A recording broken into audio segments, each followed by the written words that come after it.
you wanna bet that I can get you back inside your head before the summer ends, and spread a little love.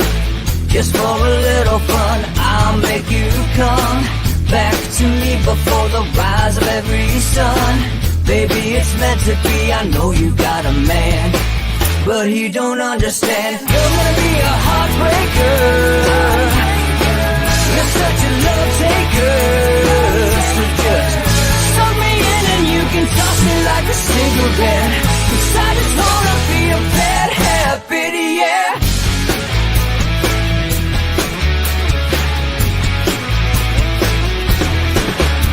There's rhythm in our love, it's impressive, excessive.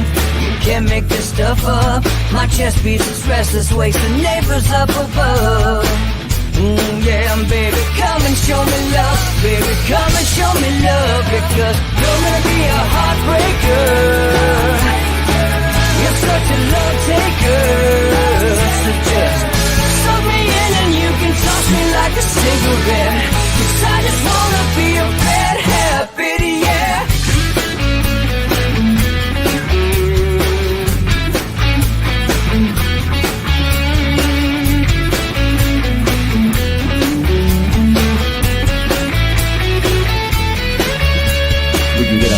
Take a one-way ride, steal us away to find a place we can hide. It wouldn't take much to disappear for a night, just to give into the need and leave it all behind. 'Cause I know that you know that I know that you want me. You told me, now show me, come blow me away. 'Cause I know that you know that I know that you want me. You told me, now show me, come blow me away. You're gonna be a heartbreaker. You're such a love taker. So just suck me in and you can toss me like a cigarette. 'Cause I just wanna be a bad habit, yeah. You're gonna be a heartbreaker. You're such a love taker. So just suck me in and you can toss me like a cigarette. 'Cause I just wanna be a bad habit, yeah. Suck me in and you can toss me like a cigarette. 'Cause I just wanna be a bad habit, yeah.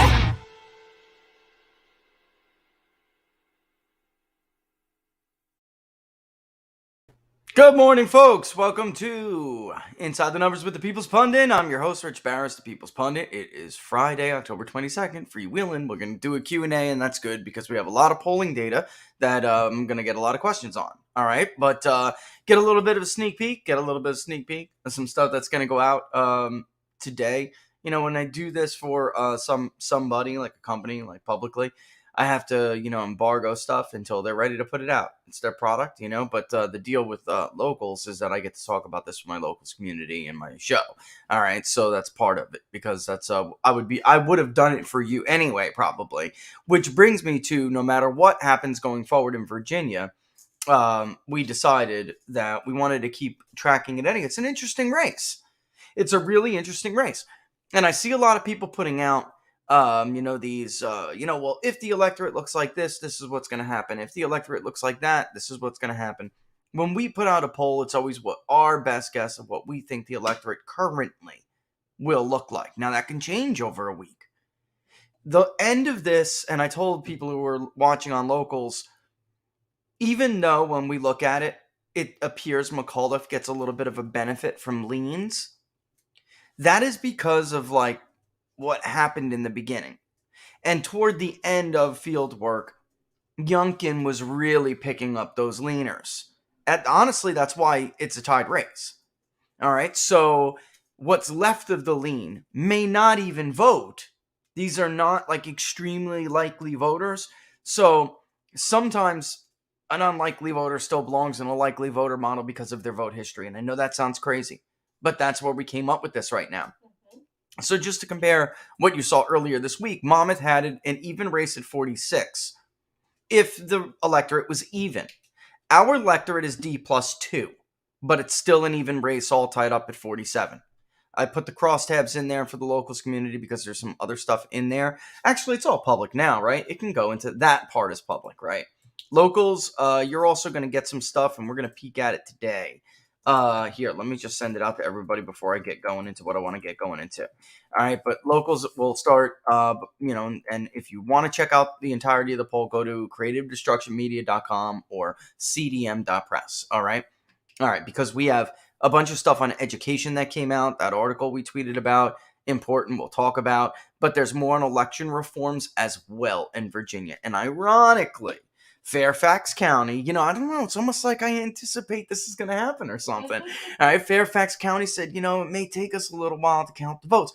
We asked the voters of Virginia whether or not that's acceptable to them or not. And you might be a little bit surprised to find out they're tired of Fairfax County not being able to count their damn votes. What? Just like everywhere else. And the truth of the matter is, this is not a Republican or Democrat issue. The media makes it one. Because you have more population, whatever, you also have more drop boxes, which they want banned. You also have more polling places. You also have more resources. So the bottom line is, you really don't have the excuse, well, there's a higher population, it should take us a longer time. Folks, only people who haven't been observing American elections for decades would say something like that. In truth, many of these rural places have major problems because they don't have the funding, they don't have the personnel, they don't have a drop box every half block. All right, so, it's a bit of a bad excuse. And voters are over it. So, here we go. Here's my little graphic. Greetings from Virginia. All right. Okay, so the race is all tied up. Let's take a look at some of the crosstabs first. All right, and I'm going to explain some really good questions on what I meant. And then we'll get into some graphics on the education issues, because Youngkin made a very smart play here. When we first started polling, only a third of the electorate told us they understood or had heard about recent reports of what had happened in Loudoun County. Now that's up to it's in the 40s. And Youngkin, by doing this, calling for an investigation, I'm going to talk about it on the stump, it raises awareness, and people scratch their head and they go, even people who don't read the Daily Wire, they scratch their head and they go, well, what is he talking about? And they look it up and they see this poor distressed father hauled out of a Board of Ed meeting like a domestic terrorist because his daughter was sexually assaulted by a biological male who thinks he's a female. Obviously in a gender-neutral bathroom. Well, let's not get into it. Let's stick to the polling, all right? I know what you're saying. I know. I'll turn you loose. I'll turn you loose in a little bit. But let's just stick to the polling first, okay? All right? Because numbers, come on. I know. All right, so let's first take a look and see what's going on here. All right? Again, focus on the electorate here that I was talking about, the modeling of how we did this. This is D+2, and if you are a locals member and you have been for a while, then about 6 months ago, maybe or so, I started looking at Virginia, which was D+4 at least before the election of November 2020, in inference, okay, modeling. It started to creep over, move to Republicans, and Virginia was the one and only state under Donald Trump that did not do that, or one and only, last of the old battlegrounds that used to be Republicans. And now, Pennsylvania, Michigan, Wisconsin, all moving, Florida, all moving, Arizona and Georgia, debatable, but all moving toward Republicans. And that working class coalition, right? And Virginia was not. And it made sense to me because it's just so professional class. 6 out of 10, I believe, maybe 7 out of 10 now, of the top 10 wealthy counties per capita in the United States are in the state of Virginia because they live off of the government. You know what? That's just reality. It's true. All right, and they're high-paying, sectors. Defense. Enough said, right? So it didn't surprise me that would be moving against, Republicans in the era of Donald Trump, a more working-class, truly smaller government, or at least less government power, less war era. That's not good for those kinds of people. I don't like it. And no offense, I know we were very good friends with one of the major, but he's a lifelong Republican, but he didn't really like Donald Trump because he was afraid he wouldn't get the money. The war wouldn't continue. That's the only reason why, I don't. I Because it but funds want to his blow his job. name up so But bad. it funds his job. But it's his so- job. It's his livelihood. So, I mean, country first? Nope. Wallet first. Let's face it. So in any event, we have this right now looking at, despite the modeling now being like R4, almost R5 in inference, we still have this top line result, which is tied at 47, is a D plus 2 electorate. Monmouth was even and had it even. If it's D plus 3, it's McAuliffe plus 3. If it's Youngkin plus 3, then it's Youngkin, if it's R plus 3, it's Youngkin plus 3. We don't see it that way. There is crossover. I mean, within the sampling error, slightly favors McAuliffe, but in the end, it may not even come to fruition because we're talking about the difference between 4 and 7% in a poll where the sampling error is just under 3. So in the end, it could be a little flip-flopped. But in the bottom line is, let's take a look at party, and let's take a look at the governor's race. Just let's look at the first ballot first. Here's independent other, and you can see Youngkin leads 46-36. It's a 10-point independent lead. And again, what is the major difference here, guys, between 3.9 and 6.7 in a poll with a sampling error of 2.98%? I think that's what the final count was. But it was 3. We put 3. Nothing. So base crossover slightly favors McAuliffe, and I suppose it's possible there are remnants of the Bill Kristol Northern Virginia Republican who may think Youngkin's like a Trumplican or something. I mean, I suppose it's possible, but for the most part, that's not happening. And in fact, I was talking with Robert Cahaley of Trafalgar, and it's possible because of how we know the difference in participation rates by modes. And because most of this was indeed collected online, it's possible some of the Hispanic and Black community support that we see for Republican candidates in the generic ballot are hidden in the governor's race. That happened to both of us in Florida in 2018. We've seen it before, and it's absolutely possible. And if we model this differently, which I did, I took the liberty of creating we called it a high Republican turnout model, but it's not a high Republican turnout model. It's an R1 turnout model. If it's R3, it's not going to be that close. Or it shouldn't be, because Youngkin has a very big lead with independents. All right, so look at the lean. Okay, great question. Rich, what's the difference between valid cases and valid mentions? I'm going to take a second to explain that because that's a fantastic question. All right, this is how MarketSite works. I know it's not a Q&A question, though. It's a question answer now because people will be looking at it, okay? This is just how MarketSite works. And look at the difference in the sampling size with total mentions. The valid case is 1,061. That's the sample size, 1,061. You can see it's identical there. Total mentions, however, is 1,131. Why is that? Because when we're feeding the data to MarketSite in the data set, what it's looking for, there is names and there are codings and columns and rows. What it's looking for, we told it to look between question 3 and 4, Youngkin and McAuliffe mentions. So it's combining the entire sample with the extra lean, and that's where it gets 1,131. But that's not the true size. So instead, it gives a valid case, which really means that's the percentage you should be looking at.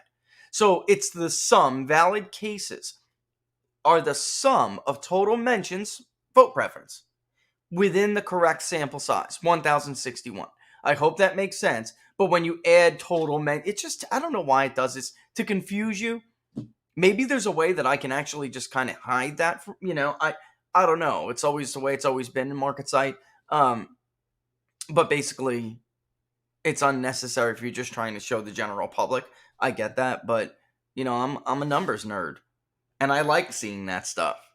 So I do. So I could have just done what other media pollsters do, which is slap together this very unsophisticated PDF and just support it with nothing and pray that everybody just believes me.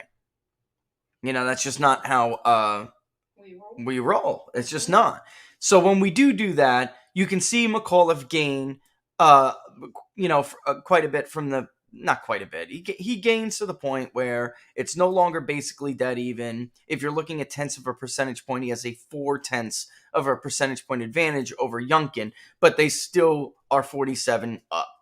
All right. Is that significant? No. It's, I mean, not really. The bottom line is here, Youngkin holds his lead with independents. In fact, it slightly edges up 0.3 of a percentage point higher. What we see are some Democrats deciding and leaning. Here's why I think McAuliffe may be in trouble, even if it's D+2, because he got Democrats to lean. That's great. There's not many of them left to decide and lean in his column. Same could be said of Republicans. There's not that many left of Youngkin's. Who's left? 12% of independents. And if they're going to lean toward Youngkin by a greater margin with every decision that's made, which is what that shows us, rounded up to 10, now rounded down to 10, tells us that the independents who leaned were disproportionately more favorable to Youngkin than the overall sample size. So even if McAuliffe maintains his base crossover edge, which is so small, even if he was to maintain it, there are enough independents to put Youngkin in a tiny little lead. A nail biter, but a win. And it's going to be one of those drawn out and annoying, why won't Fairfax hand in their ballots kind of win. Think Ron DeSantis 18. You know, oh my God, now it's 30, oh it's 20. Does Fairfax have him hidden under a shoebox somewhere? You know, but in the end, the numbers would still favor Youngkin. Now, that's if the electorate with us is D+2. And I'm going to show you something I haven't shown anybody yet. All right. Because let me stop the sharing here. Because that is what we do here. All right. Let me pull up the other one. I'm switching tabs here, guys. Okay. Here's my cross tab that I have not saved yet or updated, because if I do, then it will go live. And it's embargoed right now, so we're not going to do that. All right. Here is the Aristotle likely voter file screen. Now, what does that mean? That's our best guess of what the electorate looks like right now. It was representative of the electorate, and there is a likely voter screen. Put very simply, if 90% of some group says that they are certain to vote, then 90 out of 100 of those cases, which is an interview, will be in the modeled electorate. All right. I'm trying to make it as simple as I possibly can. So it is a likely voter screen, but the sample obviously has to represent the overall. It has to begin with a representative sample of the electorate, and then the likely voter screen is put in place. What if it is slightly more Republican than we think it is? How could that be? All right, let me look at my weights here and my representations. How could it be? Let's say, where's the district, Laura? There was a Democratic district we spoke to way too much. The 10th. Good job. You were just about to say the 10th. The 10th congressional district. All right. Now that got weighted down a little bit, and it's possible that there were too many Republicans in the 10th that we spoke with, and it should be Democrats that are being disproportionately reduced in that area of the state, which is why you have to wait for region, by the way. But sometimes things can be a little bit off, all right? And look, this is like the most honest conversation with a pollster you get. This is how they make mistakes, all right?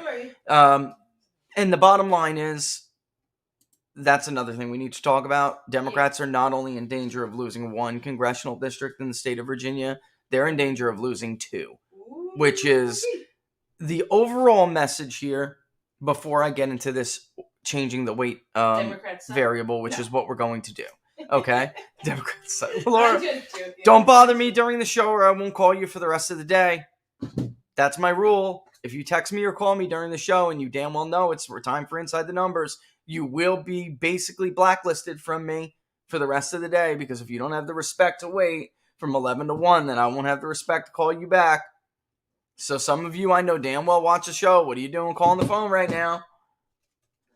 Anyway, high Republican voter turnout model, I'm changing it to right now. It's not a high turnout model. It's an R plus. I'll get you the exact amount right now.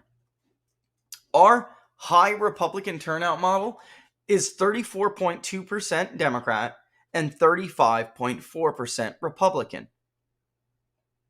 It's a rounded 1 point edge.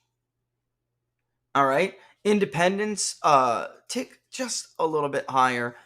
22.6 we know to be true independent, and 7.8 would be third party. Okay, in this different modeling. All right, scenario. You'll notice Joe Biden's approval rating fell a little bit. Of course, that's going to happen. Let's just go right to the initial vote preference, however, and you can see Youngkin now is ahead 47 to 44. Very much in line with the Monmouth poll before I hear anybody else bitch. Very much in line with that. No, because, I complain, excuse me. If we do the leaners, you'll see McAuliffe catch up just a hair, but then he's really out of votes. 47.6 for Youngkin to 45.5 for McAuliffe. The mail vote swings in this model. The mail vote is 16 points, 17 points Republican, while the female vote is like 11 points Democratic. So ultimately, the electorate too gets a little bit more male, not much. It's like a half a point more male, a half a point less female. It doesn't change all of it that much. What changes is where the votes are coming from. Are they coming from the 1st Congressional District? Are they coming from the 7th? Are they coming from the 10th?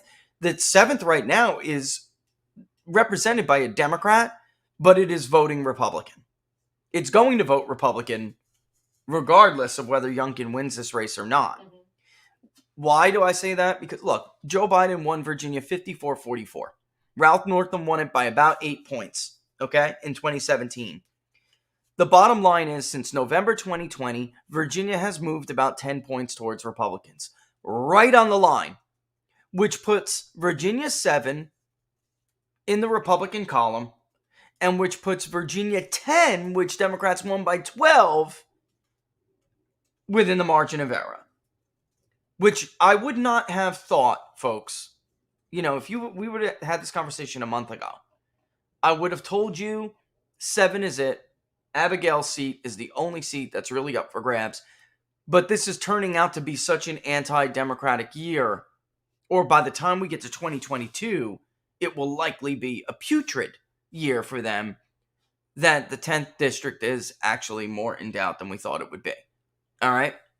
And there are other districts around the country like that at one point I would have never have thought Democrats could lose. Or at least, maybe they come close, but they're still going to hold on to them. Now that's not the case now. All right, so with the R+1 electorate, Youngkin takes the lead 47 to 46, or to be very, very, it looks like more, +2, 47.6 to 45.5. All right. Let's look at the generic ballot without. Let me end that. Let me stop sharing that. We'll go back to the original crosstab. How many seats are we talking about? We're talking about 2 in the state of Virginia, and I'm gonna show you that right now. They are basically modeled out. Hold on one second. There it is. Yeah, I just want to make sure I picked the right one. This is vote preference with leaners. We can go to region or district or area. By the way, Youngkin closed the gap in the suburbs. That's what happened here. All right. I was making the case earlier in the week that I was suspecting that Youngkin may have sacrificed Donald Trump's rural vote, his rural coalition, and that's yet to be seen. It's possible that he falls short in rural Virginia and it doesn't put him over, in order to win the suburban vote and pick up the pace in the DC suburbs, right? Mm-hmm. I was arguing that may be the case, and that remains to be seen. But when you look at the generic ballot, first of all, I'm not sure that's going to happen. Before I pivot to the generic ballot, yes. It looks like he's going to get a decent vote in rural Virginia. And he closed the gap in the suburbs, which is why this race is so dang tight. Mm-hmm. He is doing very well outside of Fairfax County, which is stunning to me because I just thought, it is what it is. But it's possible, like I said, I'm going to explain why it's so smart to pivot to education. When I show you these numbers on education, you're gonna like vomit. All right, it is possible Democrats have effectively scared the bejesus out of some of these women that they got attracted during the era of Donald Trump. If you are a parent and you have children who are 18 years older or school-age children beneath the age of 18, you are shifting Republican at a rapid rate. If you don't have any children and then that's different. Democrats win the single. All right. And bear with me for a second. I'll make this bigger for you to look at while I take a drink of water. So much to talk about here. My mouth's getting parched. YouTube is driving me nuts. They keep deleting. I type like 4 or 5 times before I get a message to a person. Wow. Sorry about that, guys. That's YouTube. Excuse me. Sorry. I digress. La-di-da. I'm gonna choke. It went down the wrong pipe because I answered you during drinking. That was stupid of me. Nick Burr, have a great Friday. And don't forget to like us on your way out. Oh, yeah. He has to go to work. Have a good day at work. Yep. And by the way, right here while we're in these districts, which you can see are represented by Democrats or Republicans, yes, it would appear that McAuliffe has more of an edge in the Democratic, as well as Democratic candidates. Where are these voters undecided? There's a big chunk in the 11th, which is highly Democratic. You can rest assured all 20 of that basically is going to the Democrat, and Republicans will stay in the high to low 30s, okay? It's an incredibly Democratic district. If it even gets that high, could be sampling error, could be. Honestly, I'm just being real. The 10th congressional district is the one that's stunning here. The Republican actually has a 1-point lead in Jennifer Wexton's district. She won it by just under 12 points in 2020. But in a significant midterm election, 10, 12 points? Nothing. If you really see a toxic year, a district can swing 10, 12 points, 15 points without a second thought. Abigail Spanberger is in deep trouble. The Republican is already above 50% in her district, and she is in the low 40s. Or I would say the generic Democrat is in the low 40s. Now, she's going to make the case, I'm a moderate national security Republican. The problem is they're just not buying it anymore. They bought it twice. They bought it one time for the tune of 7 points, 8-point win. In 2020, they barely bought it to the tune of a 2-point win. In a Republican election, she's done. And I was like shocked at how little room she has to make up. She would need a huge edge. She would need a turnout edge. Republican candidates you can see in the 6th, which is a hardy district for them. You can see they're clobbering it in the 60s. In the 1st congressional district in the 60s. You see Democrats are pretty much in the mid-50s. What this tells me is that their voters are like demotivated. Outside of the 8th is obviously solid Democratic, but not that they're demotivated. They're just like waffling. They look like Republicans in 2017, which is not uncommon because this is how the pendulum of American politics swing. All right, but look at the difference. Going back to my conversation I was talking about, where there could be these hidden, some of these hidden voters, right, that are in the generic ballot, but not for Youngkin. You can actually see Youngkin consolidating in the 1st district even more. In the 7th congressional district, the swing district, Youngkin is leading McAuliffe. McAuliffe is doing decently. He really is. 47-50. Youngkin leads him in the 7th congressional district. In the 10th, which is very close right now in the generic ballot, Glenn Youngkin actually leads Terry McAuliffe in the 10th congressional district. Again, smaller sample sizes lead to larger sampling errors. That's of course true, but it's notable. There's no doubt that I would have expected this in a Ralph Northam versus Ed Gillespie. I would expect Northam to have a nice solid lead in the 10th district. 10 points, 11 points. So the question is whether Youngkin is expanding on these margins over Ed Gillespie, and if McAuliffe is underperforming Youngkin as much as needs to be the case for the Republican to win. What are some of those differences? Going down right here, white voters are backing Youngkin 56-39. That's up from, and actually I could show you that. Why are you looking at me? You'd rather see the numbers, wouldn't you? Instead of my face reading them off. Right? I don't know. Some people like looking at you. Not on this angle, for the love of God. Hey, work it. Not on this angle. All right, race. Let's look at race. And somebody asked me a great question about Asians. We can look at that in a second, because the truth is some Indians do like to put themselves in the other category. And when we see that quite a bit, they're really not. They're Asian, but sometimes it happens. They initially want to say that, and then we look at the record and we say, well, it's technically Asian. It depends. It really does depend on geography too. For some reason, some are less willing than others. All right, but if we just look without leaners, okay, and actually with leaners, it tells the tale even better. 56% to 39 in the white vote. That is a increase in support from Ed Gillespie's share of the white vote. Not much, but Northam kept him at 57-42. So, if McAuliffe is held down below 40, or at 40, elections are won on the margins. But the real swing here is minorities. There is an uptick in that suburban white woman for the Republican. There's no doubt about it. But the swing here is among minorities. Folks in, where is my handy dandy? Northam carried the Hispanic vote 67-32 over Ed Gillespie. Okay? Now, Hispanics are backing McAuliffe, sure, but 54-41. That's a 20-point swing to the Republican candidate. Nobody's noticing this? Emerson found Youngkin actually leading among Hispanics.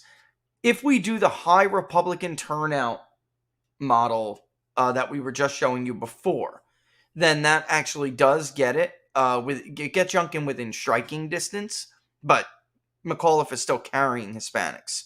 That's in our polling. I understand they found something different. Black voters are going 67-13 for McAuliffe, but that's down from 87-12. Governor Northam carried them over Ed Gillespie. And if it's a high Republican turnout model, Youngkin's support among black voters actually surpasses, or it gets, let's just call it 15. It's a little over 15%.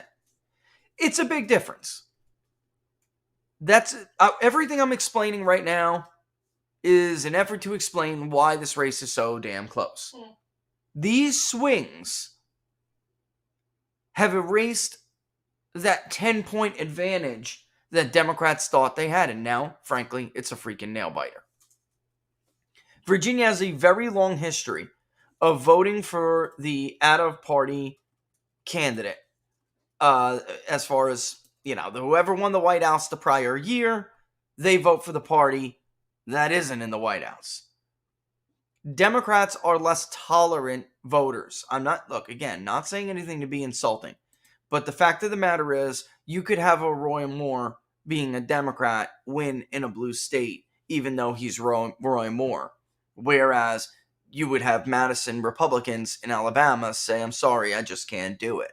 And somebody like a Doug Jones can defeat a Roy Moore. Democrats are much more ideological. It's just true. It is truer now than it ever was. There are no 25, 30% of Democrats voting for Ronald Reagan in this day and era. It's just in this day and age. We don't see that the way we see Republicans in certain instances willing to vote either for a third party or for a Democratic candidate. if they think that their guy or girl is not the correct one, shouldn't be the one in the office. So I'm not convinced Virginia is shifting like this because of its long-term pattern. I'm convinced Virginia is shifting like this because Democrats wanted this election to be about Medicaid expansion, response to the coronavirus pandemic, and Donald Trump. And Youngkin is a Trumplican. That's what they wanted to do, and it didn't work. How do we know? We asked people, what are your top issues? It's the economy and jobs, cost of living, taxes, inflation. Coronavirus is way back down in third place, and not all of them chose coronavirus because they want a more strict response. Some of them chose it because they're tired of mandates. That's the truth. So they're not even dominating that issue. And then right behind coronavirus was public education. And right now, here's a little graph, but I can get the interactive one in a second so you can actually see the let me do that. So you can actually see the margins here. I'll share this. Get rid of that. You can see the back end that I see if I get rid of this right now. Okay. Here's what we see when we look at it. It's the same picture. It's just when I hover over it, you're going to see the margins. Okay. The question is, do you support or oppose the policy of establishing gender-neutral bathrooms in public schools? 38.9% supported that. 48.3% opposed it. 12.7% were unsure. But that's true, even though only 44 something, I think, 44%, 43% were aware of what had happened in Loudoun County. The more aware you are, the more you oppose transgender bathrooms. Okay, I mean, I know that probably doesn't come as a shock to anybody, but it's worth noting. If you have heard of these reports, you are more likely to say you oppose this policy than not. All right? And then the rest of the questions were a little bit different on this graph. Why? Because we said, and you know this if you follow the Public Polling Project, tell us whether you support or oppose each of the following public school policies pertaining to transgender students. When it comes to allowing transgender students to, quote, participate on sports teams alongside the gender they identify with, such as biological males identifying as female, joining a biological soccer team, or vice versa, we get 29% support, 52.2% oppose, and 18.8% are unsure. And we can keep going down. Transgender students competing for sports scholarships against the gender they identify with, such as biological males identifying as female, competing against biological females for a track and field scholarship. All right? They like that even less. 25.9% supported that. 54.8% opposed it. 19.4% were unsure. And again, if you support the Public Polling Project, you know a little something about those unsure numbers being that high. You know they're full of crap. And these are people who repeatedly set off our social desirability bias signals like they're pulling fire alarms. All right. And then the one that's more relevant to the stories that we are seeing with the culture wars in Virginia right now.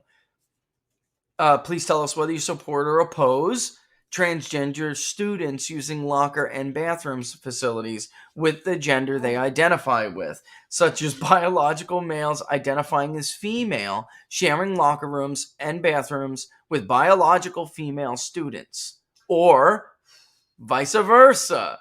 And again, folks, I mean, it's right up on your damn screen. 28.8% support that. 53.5% oppose it. And 17.7% are unsure. Folks, this is why they don't put these things up for a vote anymore. I'm sorry. I know, but this is why they're so full of crap, and they have the media do their dirty work, and then they do these things underhandedly. It never goes for a state referendum anymore. Mm-hmm. They're done trying to do this vis-a-vis your mandate. They're finished with that. Because they're never going to, at least not anytime soon, are they going to enjoy popular support for these proposals. And the fact of the matter is, before Terry McAuliffe was forced to deal with this, it was not a good look the other day. He's hurting himself. He's making missteps. A Daily Wire reporter runs up to him and says, let me get your take on who is that person? Because the fact is, Terry McAuliffe is being supported by this person. Bhuta Babaraj. And if I'm saying that wrong, I'm sorry. Prosecutor for Loudoun County, who was uninterested in the sexual assault. They cared about the father that got drug out. The father of the victim. No, it was over here. Sorry. They cared about prosecuting the father of the victim, but they cared not at all about the sexual assault itself.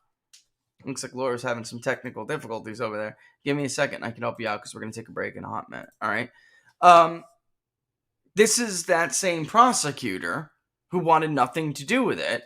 And apparently it's Terry McAuliffe's buddy, and Daily Wire got a hold of it. So they run up, and he runs from the reporter asking these questions. Mm-hmm. And he's like, have you been vaccinated? Like a wise ass. In fact, she has been double dose vaccinated, the reporter. But he was doing that in a pathetic attempt to sidestep the question and desperately attempting to turn the issue again back on the dangerous unvaccinated Trumplicans, which don't exist. They're not real. Question though. The unvaccinated are more than Trumplicans. Doesn't HIPAA protect her from having to tell him? I mean, it was a ridiculous thing. It was saying, of course. It's a total ploy. It was a lot of what I actually agree with Murray over at the Monmouth Poll. A lot of the problems that he is facing right now, he did this to himself. Because the truth is, they never knew how to answer these questions. Nope. The media protects them. The Washington Post protects them. CNN protects them. The New York Times protects them. MSNBC protects them. USA Today protects them. No, down the line, man. So Fox News, by the way, protects them. So when a real question comes across, they never feel like they have to answer it. They don't have the bullet point. They don't know the what little cheat sheet they keep in their little pockets of what they can say and That's what right. they can't. And when they don't have that, they are nothing. And the bottom line is, they expect these issues to get buried by the media. Mm-hmm. They know they don't have the support. Nowhere have we polled. If it's not the Old Dominion, folks, then it's nowhere. It's nowhere. Maybe in California. But we tend to want to focus on battleground states on the show and on our community. peoplespundit.locals.com. peoplespundit.locals.com. Why? Because that's where, so goes those states, goes the nation. Which states are being added or taken off the map as a battleground state. Mm-hmm. That's what really matters. Not a hive mind state that's going to vote red or blue no matter what you do. You're potent. But Virginia is about as battlegroundish blue, though, as you get. It is. There's just... And if they're not going to buy this, if they're not okay with this, then nobody is. And they know that. And that's why they're scared. And that's why he ran scared like that. Mm-hmm. He did. That honestly was an elitist being afraid. Mm-hmm. An elitist with protection being afraid. Like, and I mean, that's just because I don't mean to, I like to try to stick to number, but this is it. That's the truth. Why was Laura Butler locked out of the chat on Locals? Got to look that up, Laura. We got to figure that out. Fix that for you, She's going to fix that for you, Laura. Don't you worry. And it wasn't your fault, Laura. It's just sometimes it's quirky. I don't know your handle on Locals, but I'll check it out. Sometimes it is quirky. She's on YouTube right now. Yeah, well, we're going to fix that, Laura. Don't you worry. My whole system is special. So there we go. It is 11:45. I got so much I want to talk about. I'm thinking now, though, is a good break because we got Dom. We're going to come on. Dom, we're going to have on. We're going to do a Q&A. I did show you guys. Yeah, I did.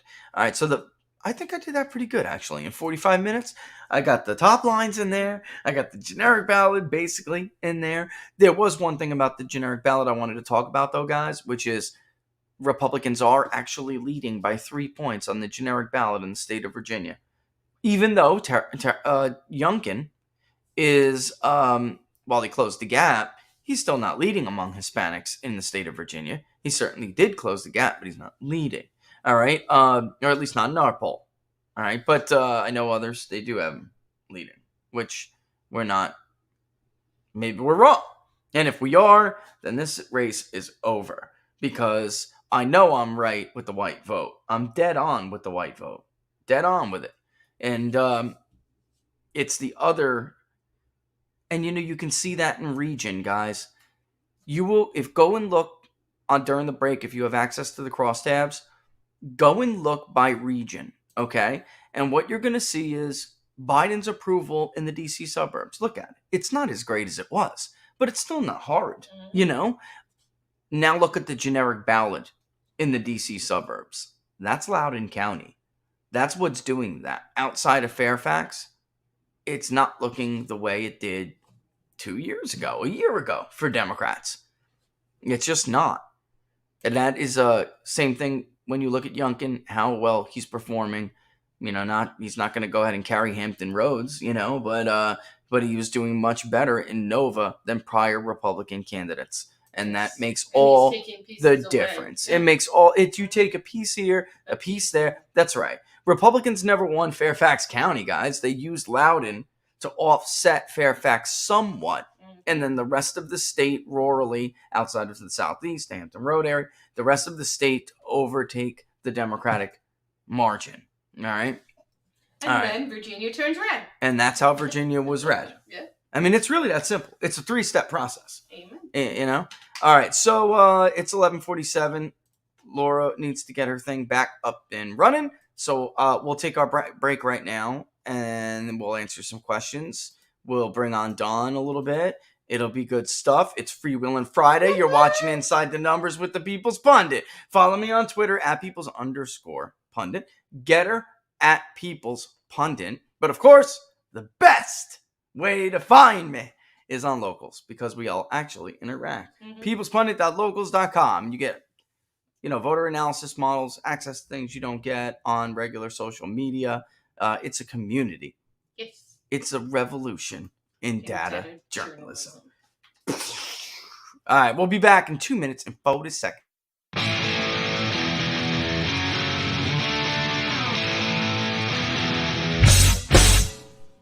How much you wanna bet that I can get you back inside your head before the summer ends, and spread a little love. Just for a little fun, I'll make you come back to me before the rise of every sun. Baby, it's meant to be. I know you got a man, but he don't understand. You're gonna be a heartbreaker. You're such a love taker. So just suck me in and you can toss me like a cigarette. 'Cause I just wanna be a bad habit, yeah.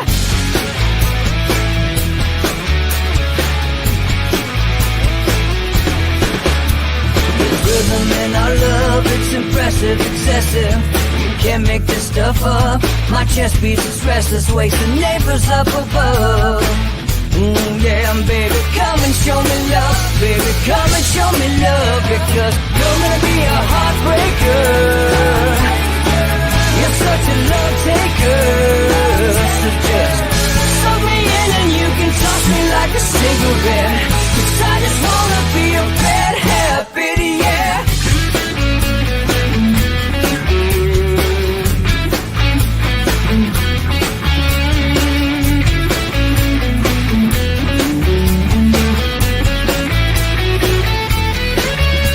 We can get on a plane and take a one-way ride, steal us away to find a place we can hide. It wouldn't take much to spear for knives to give in to the need and leave it all behind. 'Cause I know that you know that I know that you want me. You told me, now show me, come blow me away. 'Cause I know that you know that I know that you want me. You told me, now show me, come blow me away. You're gonna be a heartbreaker.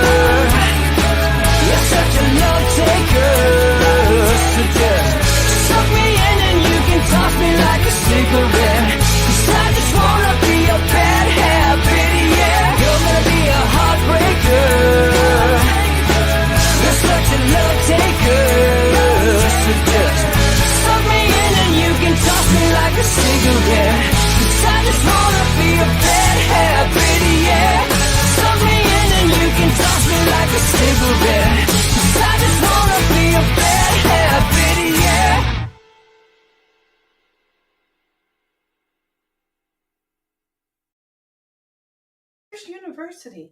All right, so welcome back to Inside the Numbers with the People's Pundit. I'm Rich Barris, the People's Pundit, host of Inside the Numbers. I guess parents would know what we're just talking about. I thought it was that Disney, Pixar, whatever it is, Epic. Laura's saying it's Monsters, Inc., but because Laura can't move that fast, it was kind of cute. She had to go get her other charger. I ran. I felt the breeze You in my know hair. that slug where he's like, wait for me, guys. And then But he's not going anywhere. And when they show him again, like graduation. Yeah, graduation day, it's like nighttime, and he moved like that much. It's reminding me of. I guess you're right. It is Monsters Inc. because it's graduation. It's later that day. You're right. He's like, or whatever. Or orientation too. It happens during what orientation. Was that? Laura's what? Yeah, Laura was right. All right. All right, moving on. There is one more thing I wanted to show you real quick. All right, which is Rasmussen had an interesting thing today. All right. 2 Democratic senators have... Wait, Monsters University. Monsters University, Sorry, yeah. Not Inc., yeah, Monsters University. Sorry. Monsters University. We just watched that the other day, actually. 2 Democratic senators have prominently opposed President Joe Biden's agenda in Congress. How important to you is it that some Democratic senators opposed the man who was elected as a Democrat to the presidency? 44%, much to the chagrin of AOC and the squad, which I agree with Dave Rubin, I'm starting to believe was an appropriate name. Firing will be put before that in 4 to 6 years. All right. Very important, 44%. Somewhat important, 21%. So 65%, a near super majority, actually like that Joe Manchin and Kyrsten Sinema are being their own people, or at least they are right now. All right, should the Democratic Party be more like Senate Democrats or more like President Biden?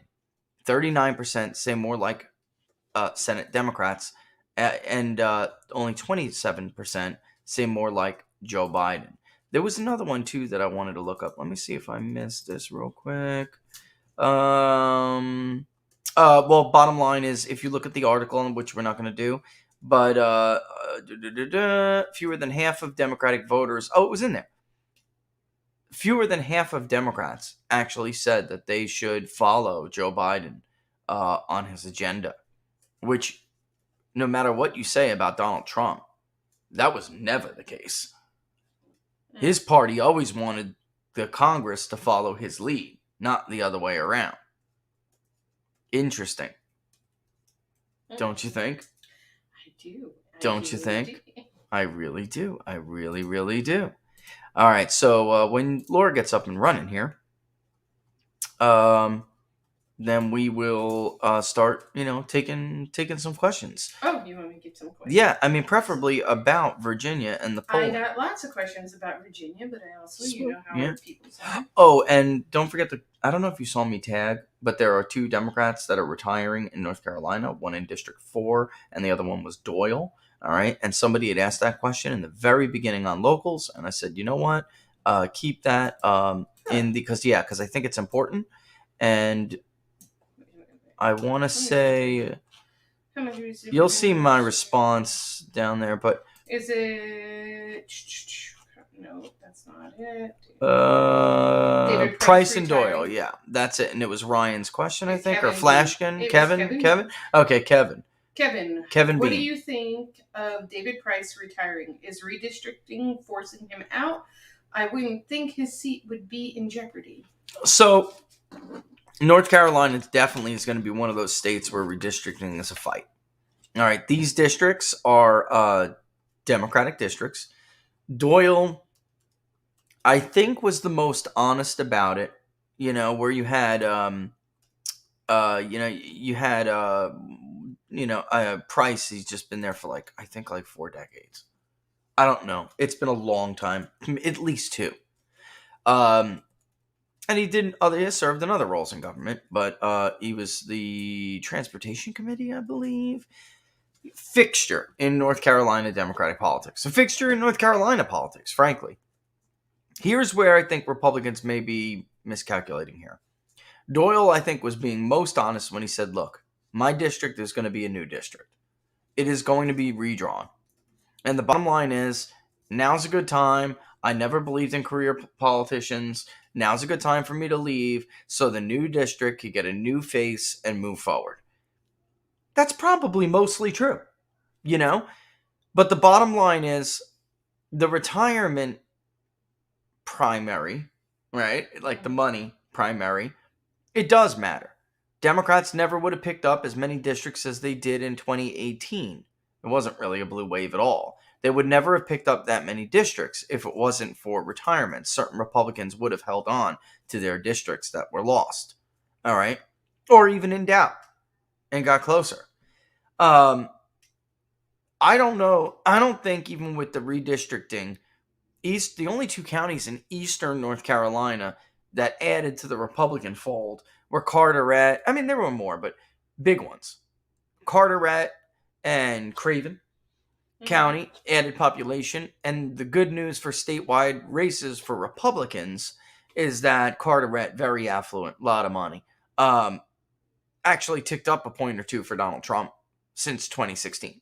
So even though there was this influx of population, Trump actually cranked out more votes there. Same thing for Craven County, which is a military county, but there's a large black vote in Craven County. So it tends to lean more conservative than the state as a whole, but still, Democrats were hoping there would be a little bit more liberal lean. You have New Bern. You guys know exactly why we know what we're talking about here, but you have more affluent areas in New Bern, boating communities, restaurants, downtown, antiques, right?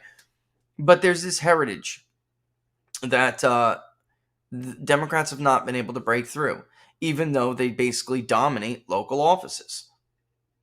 It still remains a deeply red county, which is something Republicans should probably start thinking about. Like, why is your Board of Education, many of whom I like and have great relationships with, why are some of them on that board? The Board of Education does not represent the community at all. It disproportionately over representation for Democrats and minorities. Way over. It's just true. All right, but for the most part, when it comes to districting, Eastern North Carolina has not been adding the population that we have been seeing in Western North Carolina. Not in Mountain West, but out by Raleigh and Raleigh and Durham and Chapel Hill. So I don't see those districts. It's possible they could be written into some more competitive areas. Why I think Republicans should pause before they celebrate when it comes to this. What I do see the potential for is losing more moderate people like Price and Doyle and replacing them in Democratic districts with nutcases like AOC. Ugh. Or look at Missouri. They got rid of a moderate Democrat, one of Nancy Pelosi's top moderate, lieutenants for Bush. A nutcase. You just did that, yes, really. I did. Can you hit the X button, please? No, really? She bumped into it. Thank you. My bad. Yeah, she was trying to flip around the screen so I can see myself. I like to be able to see myself, so I know I'm staring Not for straight. vanity purposes. No. So I know I'm looking Because straight. he can make If the screen is in front of me, then I can look at you and know I'm looking at you. If it's not, then all I see is the computer, which feeds back a feed. And I tend to look over there, especially if I'm trying to look at something on the computer. So this is more intimate when she turns it around. All right. So what I am concerned with is that even though Republicans likely will take the House back and the House will be more conservative, the problem, that long-term issue for the House in general, is that it could also get more, I'm not going to use that word progressive because there's nothing progressive about AOC and her clique. They're regressive people. Their policies and theories and views, their worldview is a regressive worldview that has led to the death of millions and millions of human souls. There's nothing progressive about it. AOC is stupid. Just plain and simple stupid. She's not a smart person. She's a twit. She needs to go back to bartending. She's smart at communicating. Look, Laura, say what you will about her, but she speaks, no, I don't mean being articulate. Oh, okay. I'm saying she reaches people on certain issues, that is, that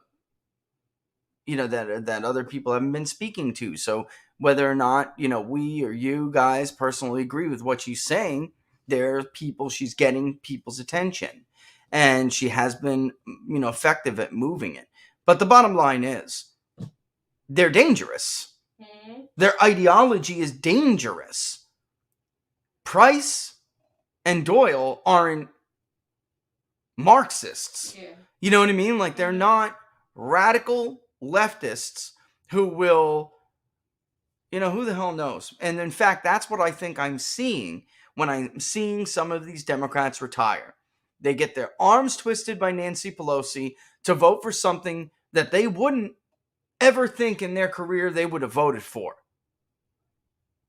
And I think what we are seeing here are some more fair-minded voices of reason saying, I gotta go.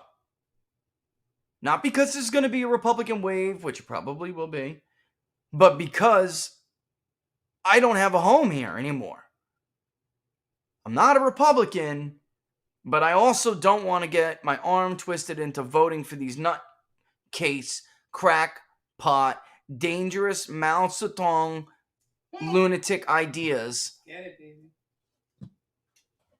So, yeah, not stupid, evil, right, Yeah. evil. Like, some of this stuff is just plain evil. And if you're stupid enough to believe evil, are you still not evil? Right? I mean, I don't think it excuses you. And actually, what we're looking at in modern terms is more of a fascist philosophy. It's like academia and this new culture bred this generation of people who think they're Marxists. They think they're, Frederick Engels, and instead they're really fascists, and they seem to like this power more. It's like, wait a minute, you know what? If I could just enact my will over the private sector, then I don't really need it to be public. Because what's the difference, right? Let other people do my will for me. It's really the more dangerous. It's an abusive relationship. Yeah. That's what it is. Although, look, R.J. Rummel and Death by Government, at least in the 20th century, Marxism did prove the most dangerous, fatal system of government. But that's only because, Hitler didn't win the war. Who knows? Mm-hmm. But as far as body count, guys, I mean, Hitler gets the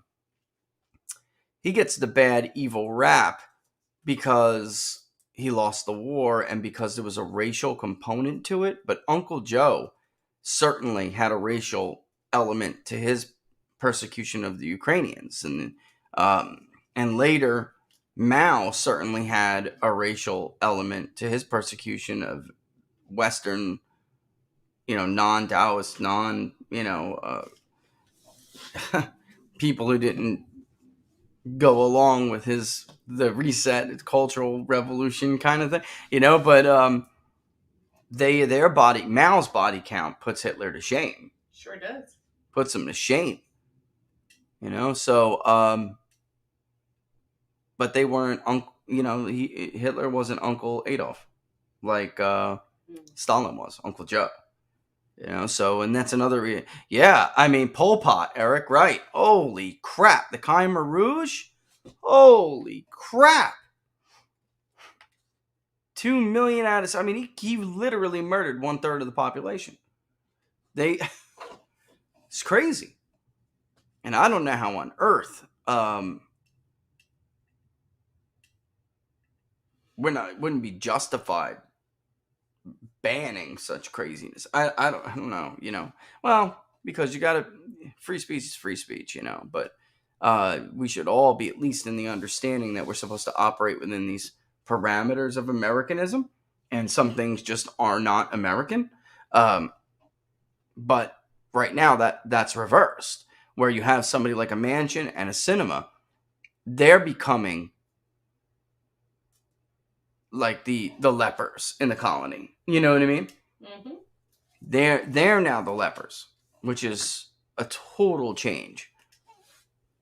Right? It's totalitarian in nature, no matter any way you slice it. I saw that comment. That's the bottom line here. It is totalitarian in nature, and it all has the same ending, doesn't it? Sure does. Which brings me to Owen's question, if you don't mind. I'm going to keep. Is Owen here right now, though? Because if not, I'll wait. Owen's there. So Owen was like, quoting a bunch of things about Laura's going to kill me. Y'all can get mad at Rich because I put your questions in order, just FYI. You know what, Owen? How about we do this on locals? No, because dude. it's a big theory. I was going to bust out our virtuous republic and everything. What's Because we've had, can we have, if you truly do need morality and religion as guideposts in a republic, then really can we turn this around? Is it really possible, or are we just kidding ourselves? In the long run, kind of thing. And the truth is, we've had first great awakening. We had the second great awakening. We had, some would argue there were three great awakenings. There were spiritual revivals where we came back to our moral compass. The difference this time is that there weren't so many others or nuns. We always had the vast majority of the population who believed in a creator who was the origin of that moral code, no matter what creator you believe that to be. And I would argue our challenge now, Owen, is that that is not universal in America anymore. It may be the majority, but it's not universal. The only positive upside is that look at antiquity until the Republic itself, and you could throw all the Roman Republic, examples from Rome and others that you cited in between that. You can. They were morally bankrupt, and then it led to us. But how did we get here? A group of religious, look, whether you believe this or not, it is true. This country was founded by a bunch of religious people who wanted to leave those they deemed to be insufficiently religious and insufficiently virtuous. And there was this new world they could run off to. The problem we have now is that there is no damn new world to run to. There's nowhere to go. There's nowhere to say, you know what? You all destroy yourselves. We're going to go live the way we want to go live. That's where it's about. Because the fact is, they follow the virtuous here. I wonder why, though. Tom Purcell was right about that. They were always there beneath the surface, just waiting to corrupt another civilization. That's what they do. They've been there the entire time from antiquity and ancient Egypt and, all the way to, whether they were corrupting the priests, chiseling Akhenaten off the side of pillars. It is. It's it is. That's why he called it The Return of the Kings. That's right. It was a brilliant book. I'll tell you what, Tom Purcell is an underappreciated talent. I'll tell you that. All right, let's get another. Get another. Well, because I could talk about that. I can ask a question all day. Answer it. The answer is I don't have the answer to that. I can lay out, some challenges. All things are possible, but all things are possible with God. Amen. True story. But the thing is, if you don't have the people who are willing to finally wake up and do their part, because they have become complacent and lazy and want somebody else to do it. So all those that are complaining that are not doing anything, you are not a victim. You are an enabler. Yeah. So stop feeding the addiction and let them go bankrupt and do something. That's so true. That's so true. And that's Laura's because sometimes you just got to wait for it to all come crumbling down before you can just really get through them with the good old fashioned, I told you so. Mm-hmm. And does it hurt? Because once it hurts, then they realize how bad things really are. That's so true. You have to make them feel the hurt. That's so true. I'm going to put this up while you... Hold on one second. I'm going to put this up while you ask another question so I can go and... I have to run and grab something off the table here. I'm going to leave them with... this, which stunned me. But... it is what it is. All right, go ahead. All right, the question is... Excuse me. Oh, sorry. How much of what we've seen in Virginia and elsewhere coming have to do with the backlash to all these tyrannical governors of the last year?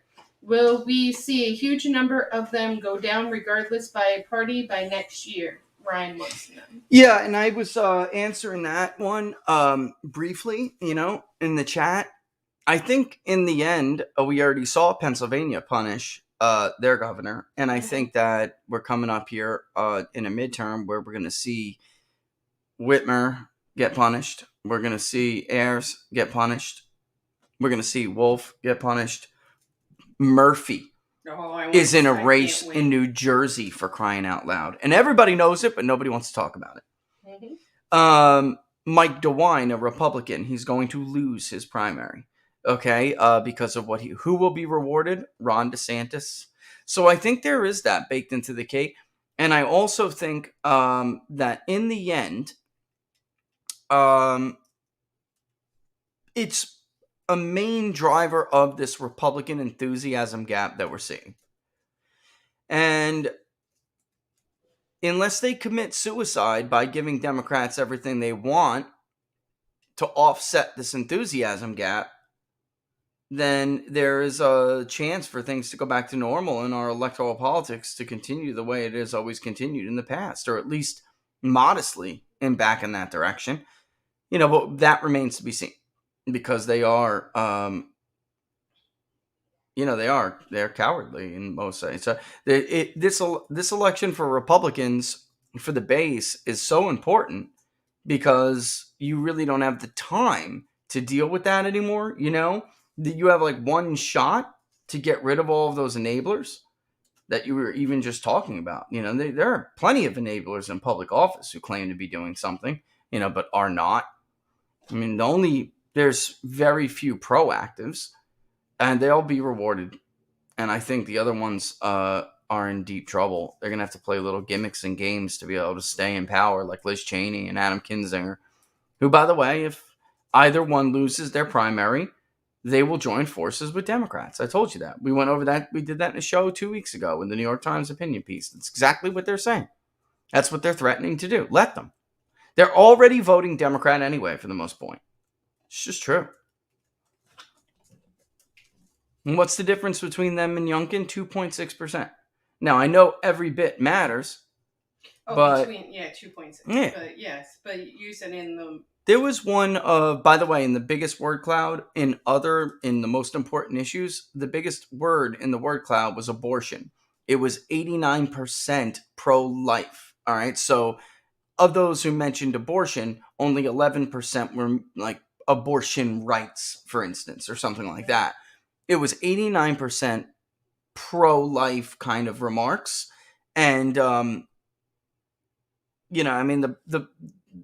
just saying, the bottom line is this idea that there was a bunch of anti-Trump sentiment in there, and it just doesn't exist. It wasn't there. Those people, they're very small. They are very, very tiny. Very few people who believe Glenn Youngkin is some Trumplican or something because they were told that by MSNBC or something, or because Bill Kristol tweeted it or something. It's so minor. It's such a tiny fraction. It's time to move on, or else you're going to lose. Long term, you're going to lose.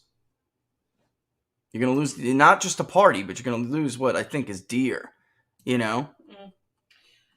All right, so Corolla wants to know, does Rich have access to the voter rolls in Virginia? Meaning, with early voting starting, can he see who has voted, and if so, that's a are great the numbers question. Predictive? That's a great question. It looks a lot more older than it did in 2020. It's actually looking, ironically, Democrats, they're dominating mail-in balloting. They're even ahead in early in-person. But their advantage is significantly lower than what we did see in November of 2020. And this is why pollsters like me and like others like Monmouth, their electorate, their projected electorate modeling has changed, because in the end, Republicans are going to go to the polls in a higher, at a higher rate on election day than Democrats are going to do. And by the way, so are independents. Independents are lagging quite a bit. But, the bottom line is Democrats don't appear at this point to have banked enough to ensure that election day wave is pushed back. And that's really what we're going to be looking at going from now on, guys. Democrats doing God knows what with their ballots, while and the march to the polls on election day, Republicans are going to have to make it big enough to overcome what they did, and that's it. Which is another reason why I just don't think. What's the word I'm looking for? Sorry, I was copying. I don't think Republicans are going to return to mass mail-in voting patterns anytime soon, which was something that Republicans dominated in Florida. Virginia doesn't have universal mail-in balloting though, Laura, which is why you see them trying to get cute in Fairfax with the 4 digits instead of full. No, they're trying to get cute, but we'll just have to see. I think that the advantage is not big enough right now. Let me just put it like that. It's just not. And by the way, just because some people are coming in and look at is it still up? Yeah, it is still up. Look at Yunkin in the DC suburbs. That's Loudoun County. That is Loudoun County. And that is right around where they need to be to offset the rest of the state. All right. So just because you see them coming in, who is voting? Are they 18 to 24, 25 to 29, 30 to 39, right? That's what really matters. And it's young. It's not as young as it was in 2020, and it's not as democratic. It's an older electorate. Ready? Oh, I'm ready. Yeah. All right. And I'm just going to go through, So, is Virginia governor race a bellwether for the GOP in 2022 and 2024? And if so, why? James Ward would like to know. Yeah, that's the central question. I think that it always was pre it becoming a Democratic leaning state, and I do think that it is now. It's just not a matter of who wins. It's a matter of how big is the swing. All right. If the Democratic, candidate Terry McAuliffe ekes this race out, this was a race he was supposed to win easily, 10, 12 points, easily. Not 0.1 to 2.5 Ken Cuccinelli kind of margin. He was not supposed to do that poorly. He was supposed to win this race easily. And everybody said, Virginia is just going to continue, shooting off to the left. Well, the People's Pundit, locals.com community, that's not true because of the voter analysis modeling. It is not the case. What is going on? So I do think it is a bellwether, but not the win-loss. It's by how much. And I'll prove, I said this to Republicans when we watched the special election with Karen Handel and John Ossoff in Georgia. I said, sure, Karen Handel won. Pat yourself on the back. She won by 5 lousy points.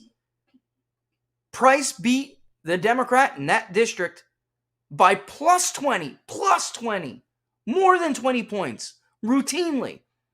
So the point was, alarm bells, that district swung 15 points. Anybody paying attention? And Ronna McDaniel went to Twitter and said, oh, look, we see, they threw everything at us. And they did, and that was true. But the bottom line is, Craig, by the way, just answer that super chat. We'll run against Whitmer. He's the main candidate. That's easy. But the bottom line is it's the swing. So, yeah, Virginia has always been an important bellwether, and I think always will be. But we're beyond the point now of whether or not it's just a win or loss. Because it was a more... Man, I need to figure out a word that really encompasses what I'm trying to say. Practical, pragmatic state when it was a Republican state. They could elect a Democratic governor. No problem. They weren't rabidly ideological. Right. And the fact is just modern Democrats, modern liberals are more rabidly ideological than anyone ever before that I have ever seen in the history of my political career. I have never seen, devotion's not the word, intolerance. I'm willing to vote for I'm not going to go down the food chain, but it wouldn't shock me if the Democratic base, the vast majority of the Democratic base, would stick with a child molester. I'm not kidding. It just wouldn't shock me. They're not pragmatic. Like even Alabama Republicans, they're supposed to be the backward ones, right? At least they demonstrated that they could be fair-minded and pragmatic. No such race. There has been no such race where we can say that's the case with Democrats. What we can say is that we have a ton of examples. We have a slew of data sets and with polling data to show that Democrats are not capable of, what's the word, Laura? Independent decision. Mm-hmm. And it's a generalized statement, but I'm a statistician, and that's what I deal with, generalities. So I don't really care if it hurts somebody's, feelings, but that's it. So I'm going to tie two questions into one because they kind of bounce off of each other. Omanel wants to know, very polarizing looking at approval ratings. Does voter enthusiasm make a huge difference? Now wait. And Dom Hall wants to know, can Joe Kent's energy help energize the lazy GOP voters in Washington for other state races? Maybe. That's a great question, Dom. And I'll go backwards on this, but because the other one was about enthusiasm, It really does depend on, how big his campaign gets. I would argue he is the most successful Republican insurgent campaign this cycle. The guy's a star. The third is a difficult district, though. And that's why it's good that he's so, folksy looking, And he's so folksy. He's a good-looking man. So, he's not like that stuck-up white guy or that elitist woman. I'll just say right now, they don't have that look, and that's good because there's a big blue-collar, constituency in the third. It really, it's possible that story could lift it up. What I could see is that somebody like him gains traction, so in an upset in the third, becomes a congressman, and then starts making an impact around him. But any time you squeeze more votes out of one district, like for instance, if Paul Young was not the nominee for Michigan 8, Mike Whitmer was last year, Donald Trump would have gotten more votes out of Michigan's 8th congressional district because Livingston County would have come out at a greater rate. I mean, and it would have been more lopsided. But instead, it was a moderately depressed turnout. So, I guess the technical answer is yes, but it's marginal. And then on approval rating, enthusiasm, voting intention, when we're talking about likely voter models and how that could impact approval ratings, voting intention is much more predictive than enthusiasm. When it comes to a likely voter model. That's why the only thing that ever we give consideration to is extremely enthusiastic. It's the only thing that we have ever measured to be predictive. The veries and the moderatelys. Yeah, many of those people end up voting, but it doesn't predict a turnout disparity unless there's a big disparity between extremely.